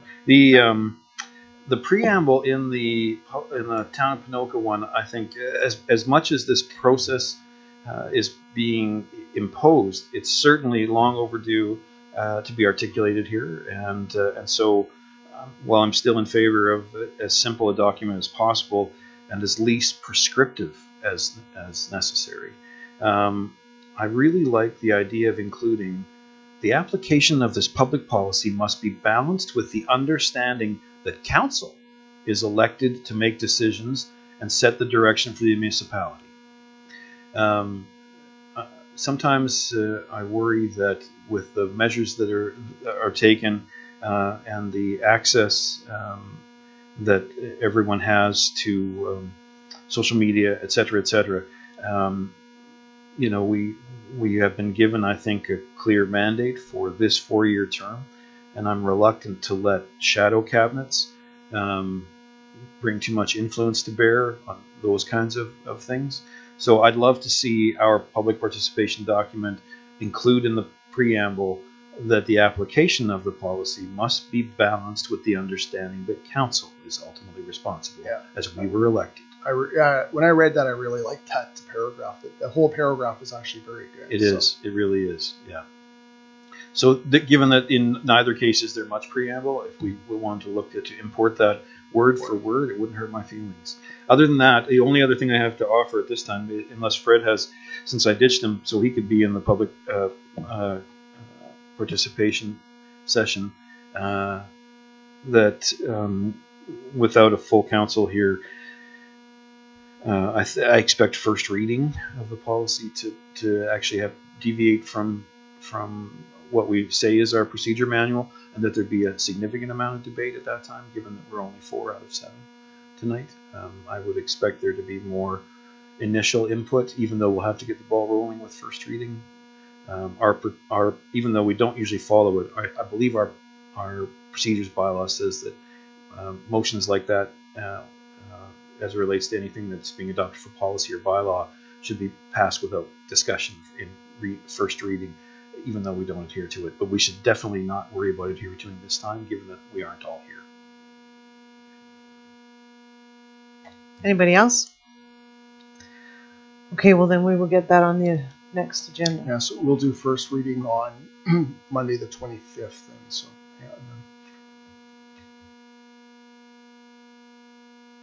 then... Does it matter, Barb? Is it different because it's not a bylaw? It doesn't? Oh. Well, perhaps we should plan on it taking some time in between, right? It has to be implemented by July what? 23rd, July 23rd. So long as it's done by the 22nd, we're laughing. Right. That's a long time. Another month. Yeah. Yeah, if we don't have to do multiple readings of it, so. Yeah, it's usually, that's what I thought it was. I was confused by your sort of thought about the multiple reading piece, but yeah, usually it's just of course, it's not a, forgive me, you're absolutely right. It's not a bylaw, it's just an RFD that would come forward with this policy on it, right? So, either way, if it's presented at the next council meeting, I would expect it to, perhaps we should have the discussion again, and if we're comfortable, then it would be appropriate for the motion to be called, but prior to that, I think we should deviate from the practice of calling the motion, looking for a seconder, and then embarking on discussion. I'd hate to see it defeated because we're not ready. Right. Yeah. So we could just put it on for discussion next. Yeah, because again, one of the things that we want to make sure that we do is actually go out to the public with this piece. So, and I think, just to kind of frame this a bit, we're already doing this a lot more. Like, we're kind of following some of these processes a lot more than we were, even a year or so ago. So it's just, it does, it's not like we're going to change the something dramatically from what we're looking at for our current practices. It's just formalizing them and actually just making sure we're all accountable to that piece of it. So, Fred? I'll bring a document to Daryl that came from the communication engagement seminar I went to, and I think it would be a good tool for discussing where we're going. It sort of lays out the difference between inform, consult, involve, collaborate, and empower, and also talks about the differences between public participation, the promise to a public, and gives some examples of that. That may be really good for us to set out exactly, so we know when we come up to an item we want to discuss, what exactly we're doing, whether we're, when we ask for consultation, we're empowering people, or we're collaborating, involving. So I think it'll be a good tool. I just took a photo of it on the PowerPoint at the presentation, so we'll have to have it retyped or something. But Okay, any other comments? All right, let's move on to 5.1.2 Open House Wednesday.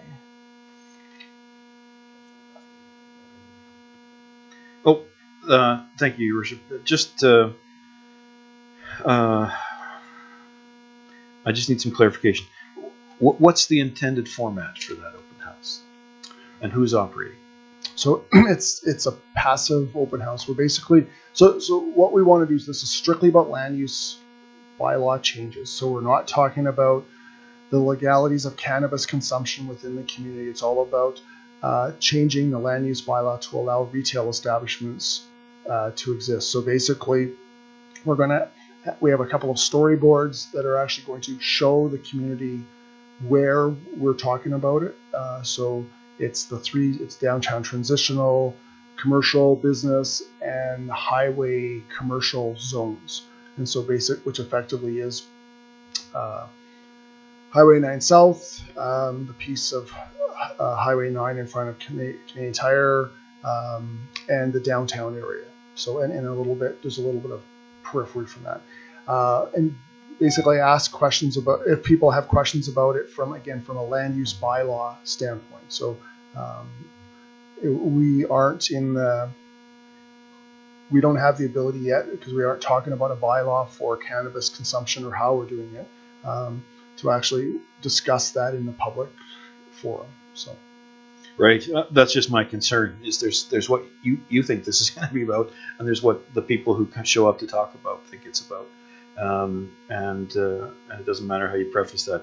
And so just the staff that's going to be there is Julia, and Cindy and myself. Okay. The only other issue, guys, is that it was frustrating to me to find out about it on a social media release on Friday. My life doesn't work like that. I think it's the kind of thing that community leaders would be expected to be in attendance of. It was mentioned actually at council when we did first reading. I don't know how I missed that, but I completely and absolutely because we actually talked about the dates that night, and it was at the BC for the open for the house. public hearing, or for the open and for house? the open house as well. Oh, I missed that part completely somehow. Yeah, my apologies. Anyway, is council expected to be in attendance? No, not expected at all. How many of you were attending? Fridays. Do we know if anybody from MPC is going to be there? MPC? I don't know. Thank you. Other than, of course, Cindy, which she sits on MPC, but as the development officer. Yeah. Thank you. Christine? Just kind of a question, because I do agree with Jay. There are going to be a lot of people wondering about the other side, the consumption side of it. Are we still just waiting for the federal government to come up with something, or is there a timeline? Is there anything we have sort of prepared? We have, I believe, Greg has a bylaw that had been started some time ago. I think part of it is that if we had a bit more clarity from what the federal government was doing, then we'd be able to push forward with what the changes are. You know what? For every time I read about a community that's actually doing something, I read about 2 communities that aren't doing anything because they're waiting for the federal and provincial direction to happen. So as of right now, we're not talking about, I'd like to be able to bring something forward this summer on what we're doing with as far as consumption goes. Off the top of my head, I would think it would mirror alcohol consumption. So again, not out on the street, things like that. But again, I want to see what Greg has actually done on that, and because I know he had done a draft of a bylaw. So, but I was just curious because, the July 1st, that date that they said. It's not. Is not happening. It's not. It's definitely not. It won't pass. It right. absolutely will not become law by then. Right. They're talking about, like, I think the last thing I read was that it might be July, it might not be July at all. Like, it might be August or later. So, they definitely aren't making that date. So. Okay. Well, that's good then. They're not even. I don't think they're trying for that date anymore. So.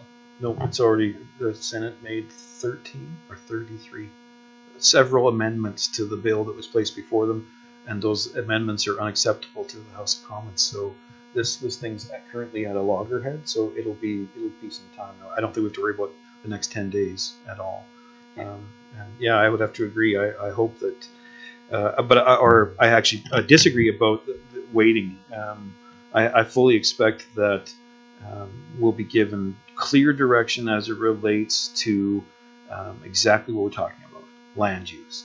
I do not expect to be given clear direction around things for which we're completely responsible.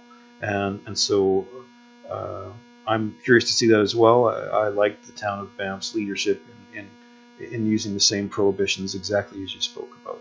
That anywhere that's in public where it would be unacceptable to have open liquor would be someplace that is unacceptable to be using cannabis. But obviously we have lots to discuss. So can we just put out a media release being very clear what that means about coming up, just so, again, they don't think it's about where it's actually consumed? Yes, absolutely. So it's interesting because what I've seen on our social media, like on our Town of Drumheller pages, that it was always about the land use bylaw changes. So, but of course, we don't control all the social media, but we can get Julia to put out something tomorrow on it. So it's a good reminder for people anyway that this exists. Perhaps the message needs to include that there will be additional opportunities, additional open houses to discuss the other elements of the legalization of cannabis. Any other comments? Okay, let's move on to 7.1. Now, I chose to bring this forward. This hasn't been reviewed for about 7 or 8 years, I believe. And the reason I'm bringing it forward is because I get a lot of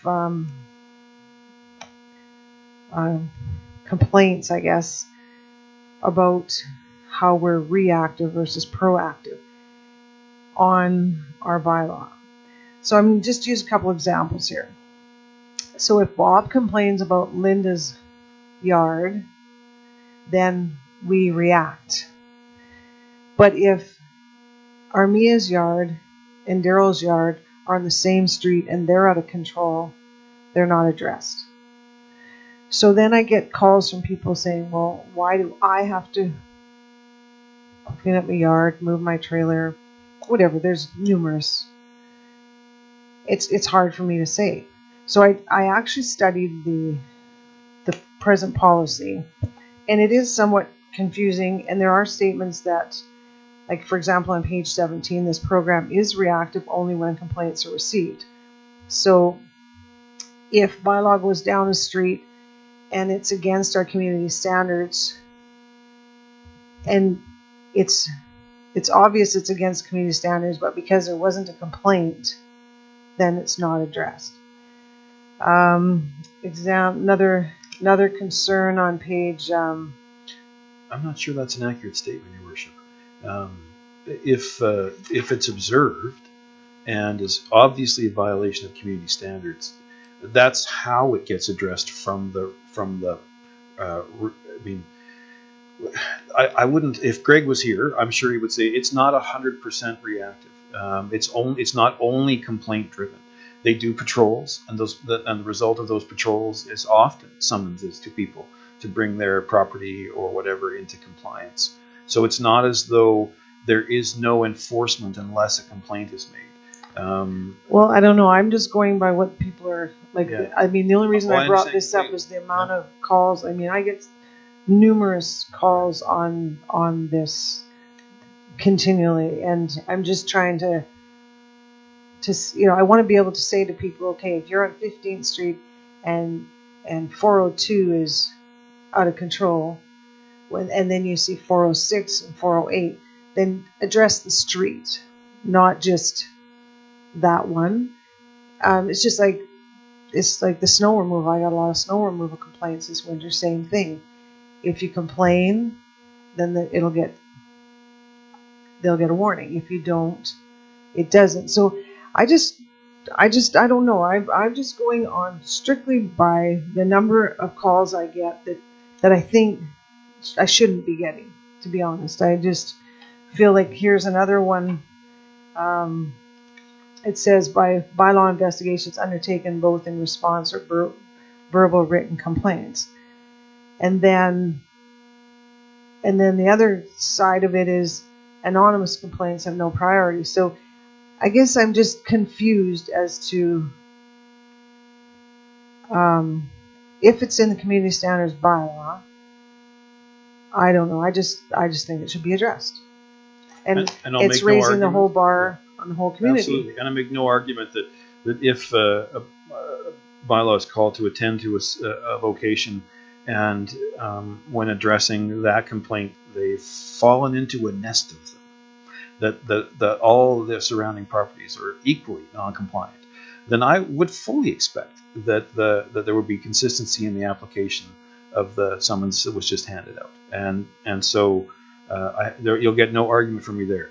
I think what they're trying to say, and Daryl, correct me if I'm wrong, is that they have to establish some priority. There has to be something that they respond to quickly, and so someone willing to make a formal complaint where they're willing to let their name stand is uncommon, from what I understand, or less common than the number of people who call and whose complaint magically disappears as soon as they have to put their name to it.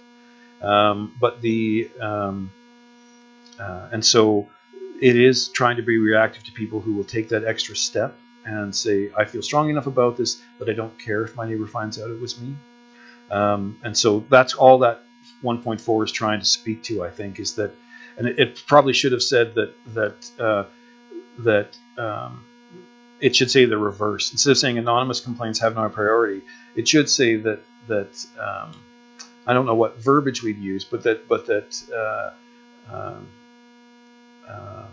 verified or sworn complaints will have priority might be the better way to phrase that, instead of instead of saying that we give no we don't care anything about anonymous. That's not true either.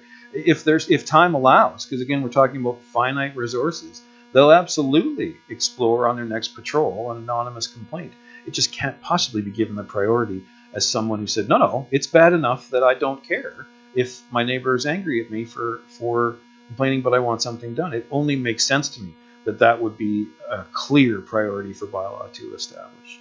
So again, I think perhaps it's poorly worded rather than actually policy that we give no attention to anonymous complaints. I don't think that's fair. But again, I don't know why I've put myself in the role of being Greg, but I think he would have said all those things. And I agree, Jay, that's exactly, the wording's probably not the most correct way to say it, but the idea is that someone who puts their name beside the complaint will get a higher priority than the ones that are anonymously called in or emailed in. So, but that doesn't mean that they're not also dealt with. They're dealt with in a lesser priority than the ones that are actually have the ability to go in contact because you have names and numbers. So. Okay, well, I'm looking at it, for example, if you take a community such as Newcastle, and our bylaw is going to an issue in Newcastle, and if he's out there and he checks the streets and deals with all of Newcastle while he's out there, rather than jumping from Newcastle to Nackmine, cross over to Bankview, I just think that, it's, again, it's setting the tone that you don't have to, like, why do I have to complain about my neighbor? It's a bylaw. It's there. It's written. Why do we have to put it on our people to enforce? It should be, this is the bylaw, this was what was written, and we should engage it. And eventually, it's like that whole syndrome. Once people understand, it doesn't have to be, because you're going to have people that are too afraid to complain about their neighbor. It's going to happen. And that's why they call me, because then they say, lots of them have no ID, don't use my name, and then there's the repeat offenders that, I have the same person check in and I have to pass on the information. I think we should, I don't know. I guess the bylaw to me was put there for a reason, and we should not expect the people to have to be the ones implementing it. But you always have a combination. You will always have, doesn't matter where you are, Drumheller or Calgary, where there's a combination of proactive bylaw enforcement, so going to look at streets or neighborhoods, and reactive, which is complaint driven. Right? It doesn't matter where you are, you will always have that portion of it. Right? So I think that part of the challenge is that you, again, when part of the mandate is that you're going to deal with complaints that are phoned in and someone's responded to you, and you get 6 of them today, and one's in Nackmine, 2's in Midland, one's in East Cooley, and one's in Green Tree, and one's in Bankview. Like, those are your priority, because that's what council determined in the day was you're going to deal with those first. So even though you saw that there was actually 5 other properties in Midland that were an issue, if you have only enough time in the day to deal with the ones that were actually phoned into you, that's the expectation, is that you're dealing with those first, and then you come back and deal with those other ones later. Based on the staffing that we have available to us, right? Because again, what we have is 1.5 FTs that are available to do bylaw enforcement in a community that's 8,000 people plus all of the visitors in the community, right? So yeah, so maybe that's something, again, we need to look at. I just feel like, I just feel like I take so many calls that, if the bar was raised and it wasn't, people knew that it just wasn't going to be accepted, then I think eventually bylaws work would probably get less. Sometimes you have to overdo to underdo, But anyways, that's just something I can say. I get, and I Linda helped me pull out one thing on a different person,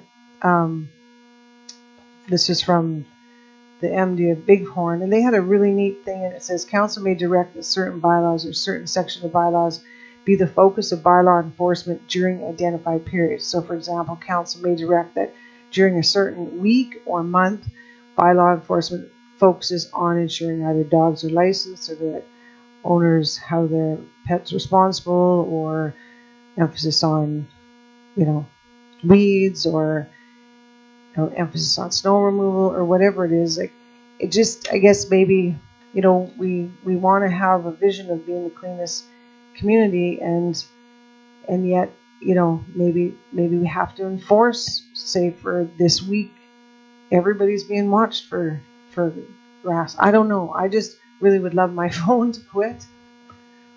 Go ahead, Christine.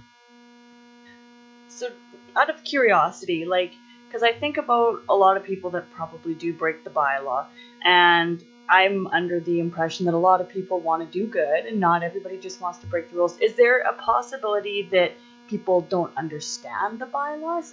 Can we dig into why these people are breaking the bylaws? Maybe there's not enough.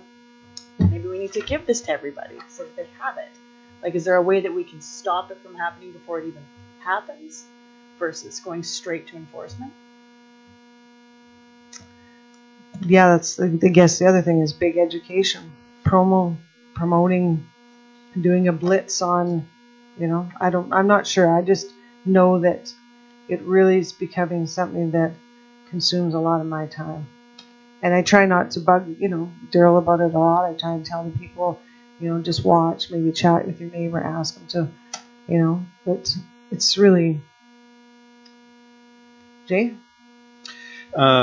I certainly empathize, Your Worship, and I think part of it is the shiny new syndrome, and by that I mean you're very receptive and very accessible to the public. Every elected official who's new, I think, goes through a round of people phoning about things they necessarily wouldn't phone me about, because they know they've already talked to me about it, and I unfortunately can boil down a great many of my conversations with the public to, I'm special, I'm different, and I shouldn't have to pay. And they're not. They are to their mums, but they're not different or special, and they do have to pay and comply. And so I fully empathize with the number of people who are looking for you to solve a problem that they have created. But it doesn't change the fact that we do have an annual work plan. This administration, if Greg was here, would say we already have that, Your Worship, that in this season we are focused on weeds, and we're focused on general, what's the word, in terms of the presence of, or the how they're unsightly premises and those kinds. And in these months we focus on snow removal and all those. They already have those focal points. Whether we want to make those more fine-tuned, that's certainly within our realm to do so. And I think certainly there could be some education component to it. But I do want to make sure that you understand that I don't agree that there's something systemically wrong. Again, when you read that paragraph that you've highlighted, the program is reactive only when complaints are received. What it means is that otherwise it's proactive. The rest of it says only 10% of their enforcement activities were related to complaints. That means the other 90% of it, in terms of notices handed out and warnings given and every other activity they do, 90% of it in this reporting period was done by patrol, by them going out and proactively trying to implement and enforce the bylaws that are on. So I think there's always going to be a response to, none of us like to be told we've done something wrong. None of us. But at the same time, while I think the community standards bylaw is fair, we haven't reviewed it for a while, and I think this is probably a symptom of having a director of protective services be on leave for a period of time. his communication to council about the different focuses throughout the different seasons as we go through the different cycles. It's typically part and parcel of his reports, and so would help council realize that there are absolutely different emphasis throughout the year, and other than that, I mean, certainly we are getting much better at communication. So I don't know why we wouldn't take the time to use our social media channels, use 2 Minutes on the Town, use the local newspaper to highlight areas that people need to be aware of. I didn't like to find out that I was breaking the law every time I go on holidays, since I have no driveway and my vehicles don't move for more than 3 days. I'm in violation of our bylaw. But you know what? I also don't cause myself to be on the radar of bylaw or my neighbors, because I don't have a truck with no wheels on it parked there for 4 months. It's just our regular cars that go, and no one's going to complain about that.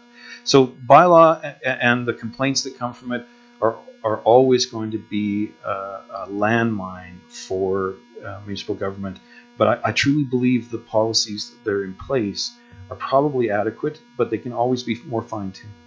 And certainly I think it is fair to say that in my experience, bylaw has tried to be applied as consistently as possible, but given that we don't provide them with the resources for constant surveillance, it is impossible to expect 100% consistency. Yeah, well, I'd love to see the numbers, because, but is that possible to bring them to a meeting and tell us how many warnings have been given? Absolutely. I'm sure that data exists. Because that, then at least if people say, well, then we can, then I can say, well, there are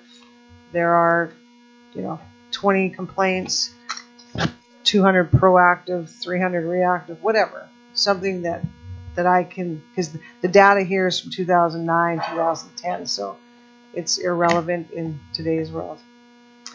Just Okay. Just a comment to sort of echo Jay's comment. So the last couple of weeks have been unsightly yards or like basically high grass and stuff. So I know that, only because I get copied on his emails, that there's been about 35 to 40 notices written in the not last week, but the week before, for unsightly premises, with a follow-up of about 15 places where the town has stepped in and cut the grass and now is going to be invoicing the homeowner. So again, we are following up with those things. I'd say that the problem, I think, in some cases, is that the expectation is that, so I phoned today, I expect the grass to be cut tomorrow, and it's Wednesday and it's still not cut, and what's going on? And I think the reality is that, again, from a what are we doing with our staff and how are we getting around town, like the expectation of sort of 24-hour service or turnaround like that, we have to be able to educate the public that doesn't happen,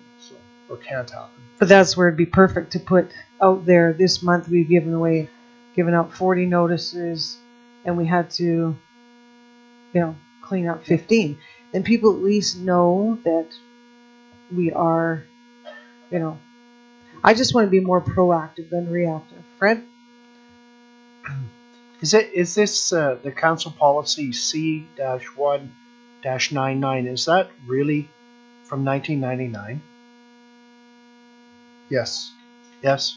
Then I would say after 20 years, this probably would be and this is the bylaw investigations and enforcement. I think it's incumbent on us to have a look at this and see if it's still relevant. Yeah. Yeah, and we've talked about how a number of our policies were done post amalgamation with the MD of Badlands, and the time to update them, or refresh them at least. Christine?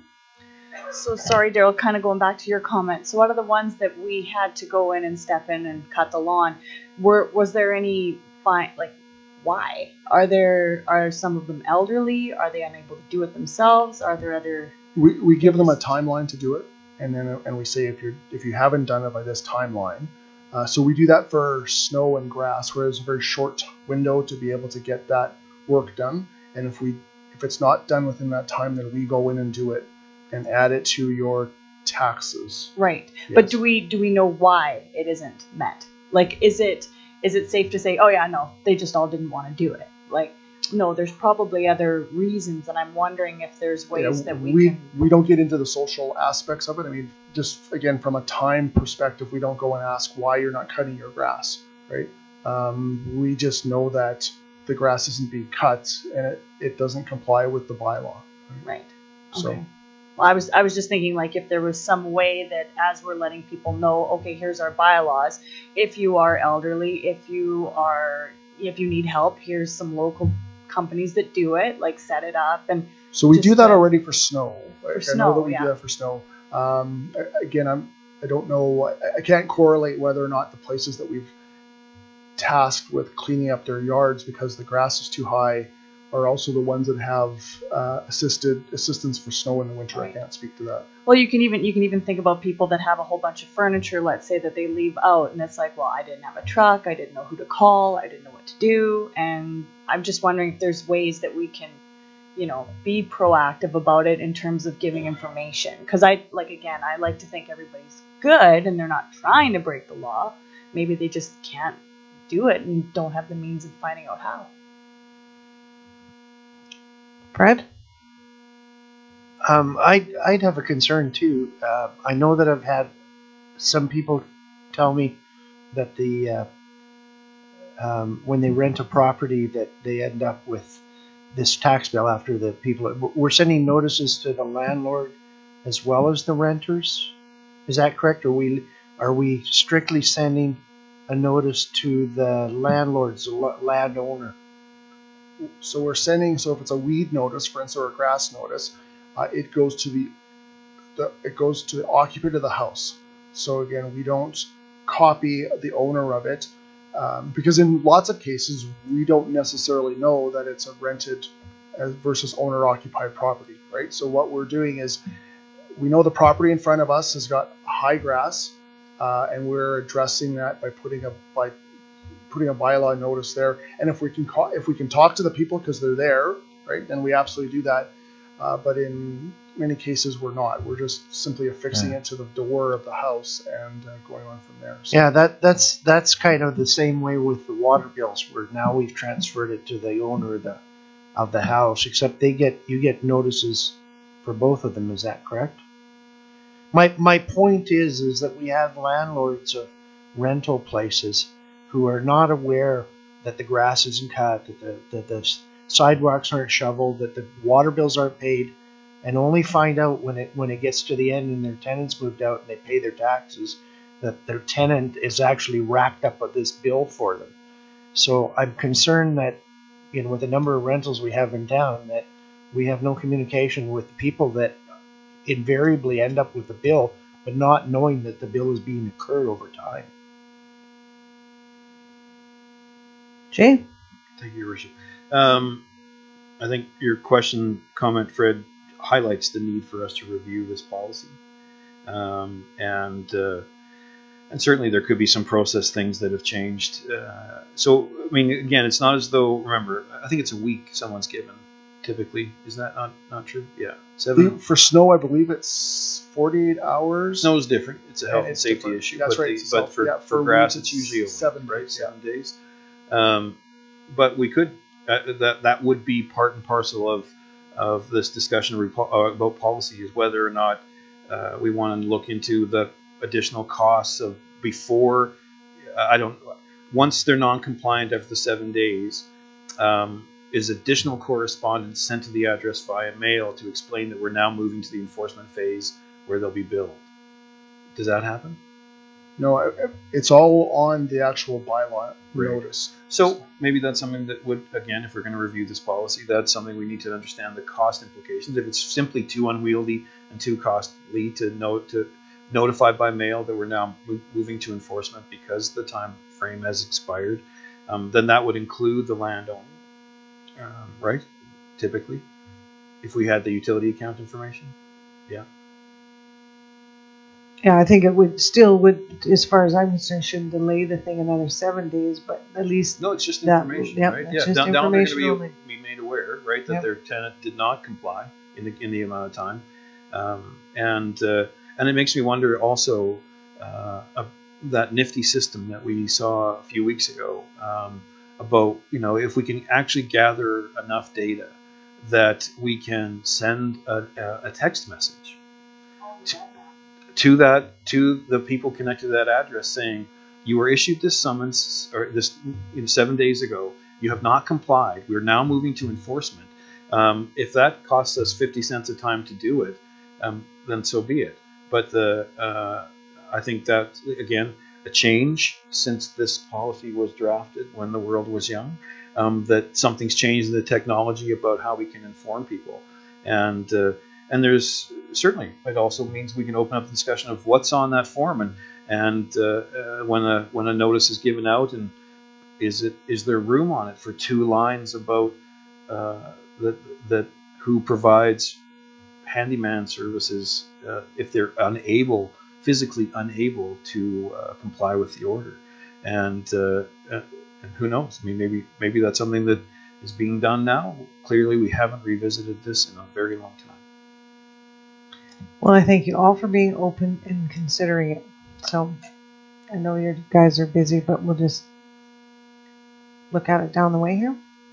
Okay, any other comments on that? So just one. Oh, sorry, just one comment, Jay. Just to you kind of talked about the community standards bylaw. So it's actually, we've struck a working group to actually look at that bylaw already. So we would have something probably coming to council in September, just with once we've kind of worked through it and reviewed it. Everyone's reviewed it. So it is one of those ones that, again, that we want to update because it is a combination of few different bylaws that have been basically mashed together, and a lot of it doesn't make sense in today's day and age again. So, and it's not even that old of a bylaw, but some parts of it are, I think, were never. I think the last revision was simply adding stuff, but not actually taking away. For instance, there's a great section there about curfews and how basically young adults under the age of 16, I think, aren't allowed out after 11 p.m. at night, and kind of references the old siren that used to exist that has been gone for a number of years, and so again, it needs to get updated, right? So absolutely. And the only thing I was going to add was that leads into what we're about to do. I mean, as we start talking about our summer schedule, and it makes me want to look at again. I'm not 100% sure when we talked about the need to revisit the number of bylaws and policies that haven't been looked at for a while. What I can't remember, and I'm asking you to remind me, is was that a task that was assigned to council, or was it assigned to administration? And I think it's only fair that when it comes to reviewing bylaws to bring forward to council for review, of course administration needs to play a role, but I think maybe there needs to be a subcommittee of council for bylaw review that establishes a schedule. Once this stuff is done, that it's council who's responsible for saying this thing hasn't been reviewed for 4 years and now its time is here, and of course, it has to happen in consultation with administration, but I'm not 100% sure that it's 100% administrative responsibility. I like that. Because I think that there's, when it comes time to drafting it and updating some of that stuff, then that's where I think that's administration has a key role of it. Yeah. But actually determining whether or not this one should be updated versus this one, which looks fine. I'm all for council because ultimately council is responsible to make sure that they're administered. So I'm absolutely all for council to review them. So, okay, so maybe we should put some legs to that later on. I'm in full agreement to that. Go ahead, Fred. I'm sorry, this isn't on the agenda, but while we're talking about reviews and stuff, being that we've had some major changes in personnel and job descriptions and stuff, can we bring the strategic plan forward and look at the assignments and stuff, and so we remember now, or like who is accepting responsibility for some of those things that are, I was looking at it the other day and I have no idea whether they just evaporate or whether they're going to be transferred to someone else, and I'd like to sort of find out where the ball's laying. Yep, no, we can put that on an agenda. Actually, I keep one in front of my desk here all the time. Watch it, and although there has been changes, they do keep moving them. But we can definitely bring it on up to the agenda. Thanks for bringing that up.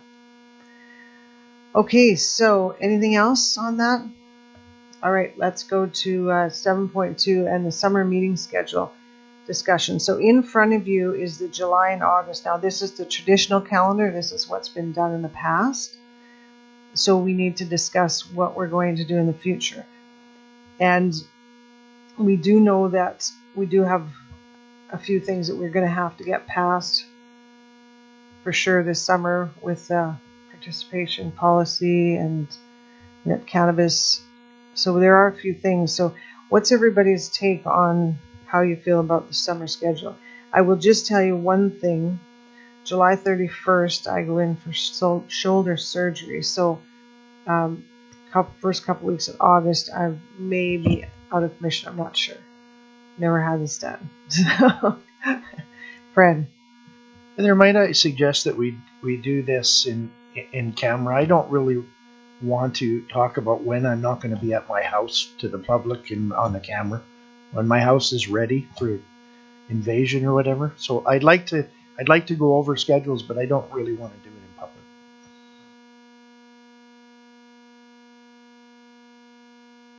Okay, then you make a motion to go in camera. Christine, seconder. Fred, all in favor? Carrie.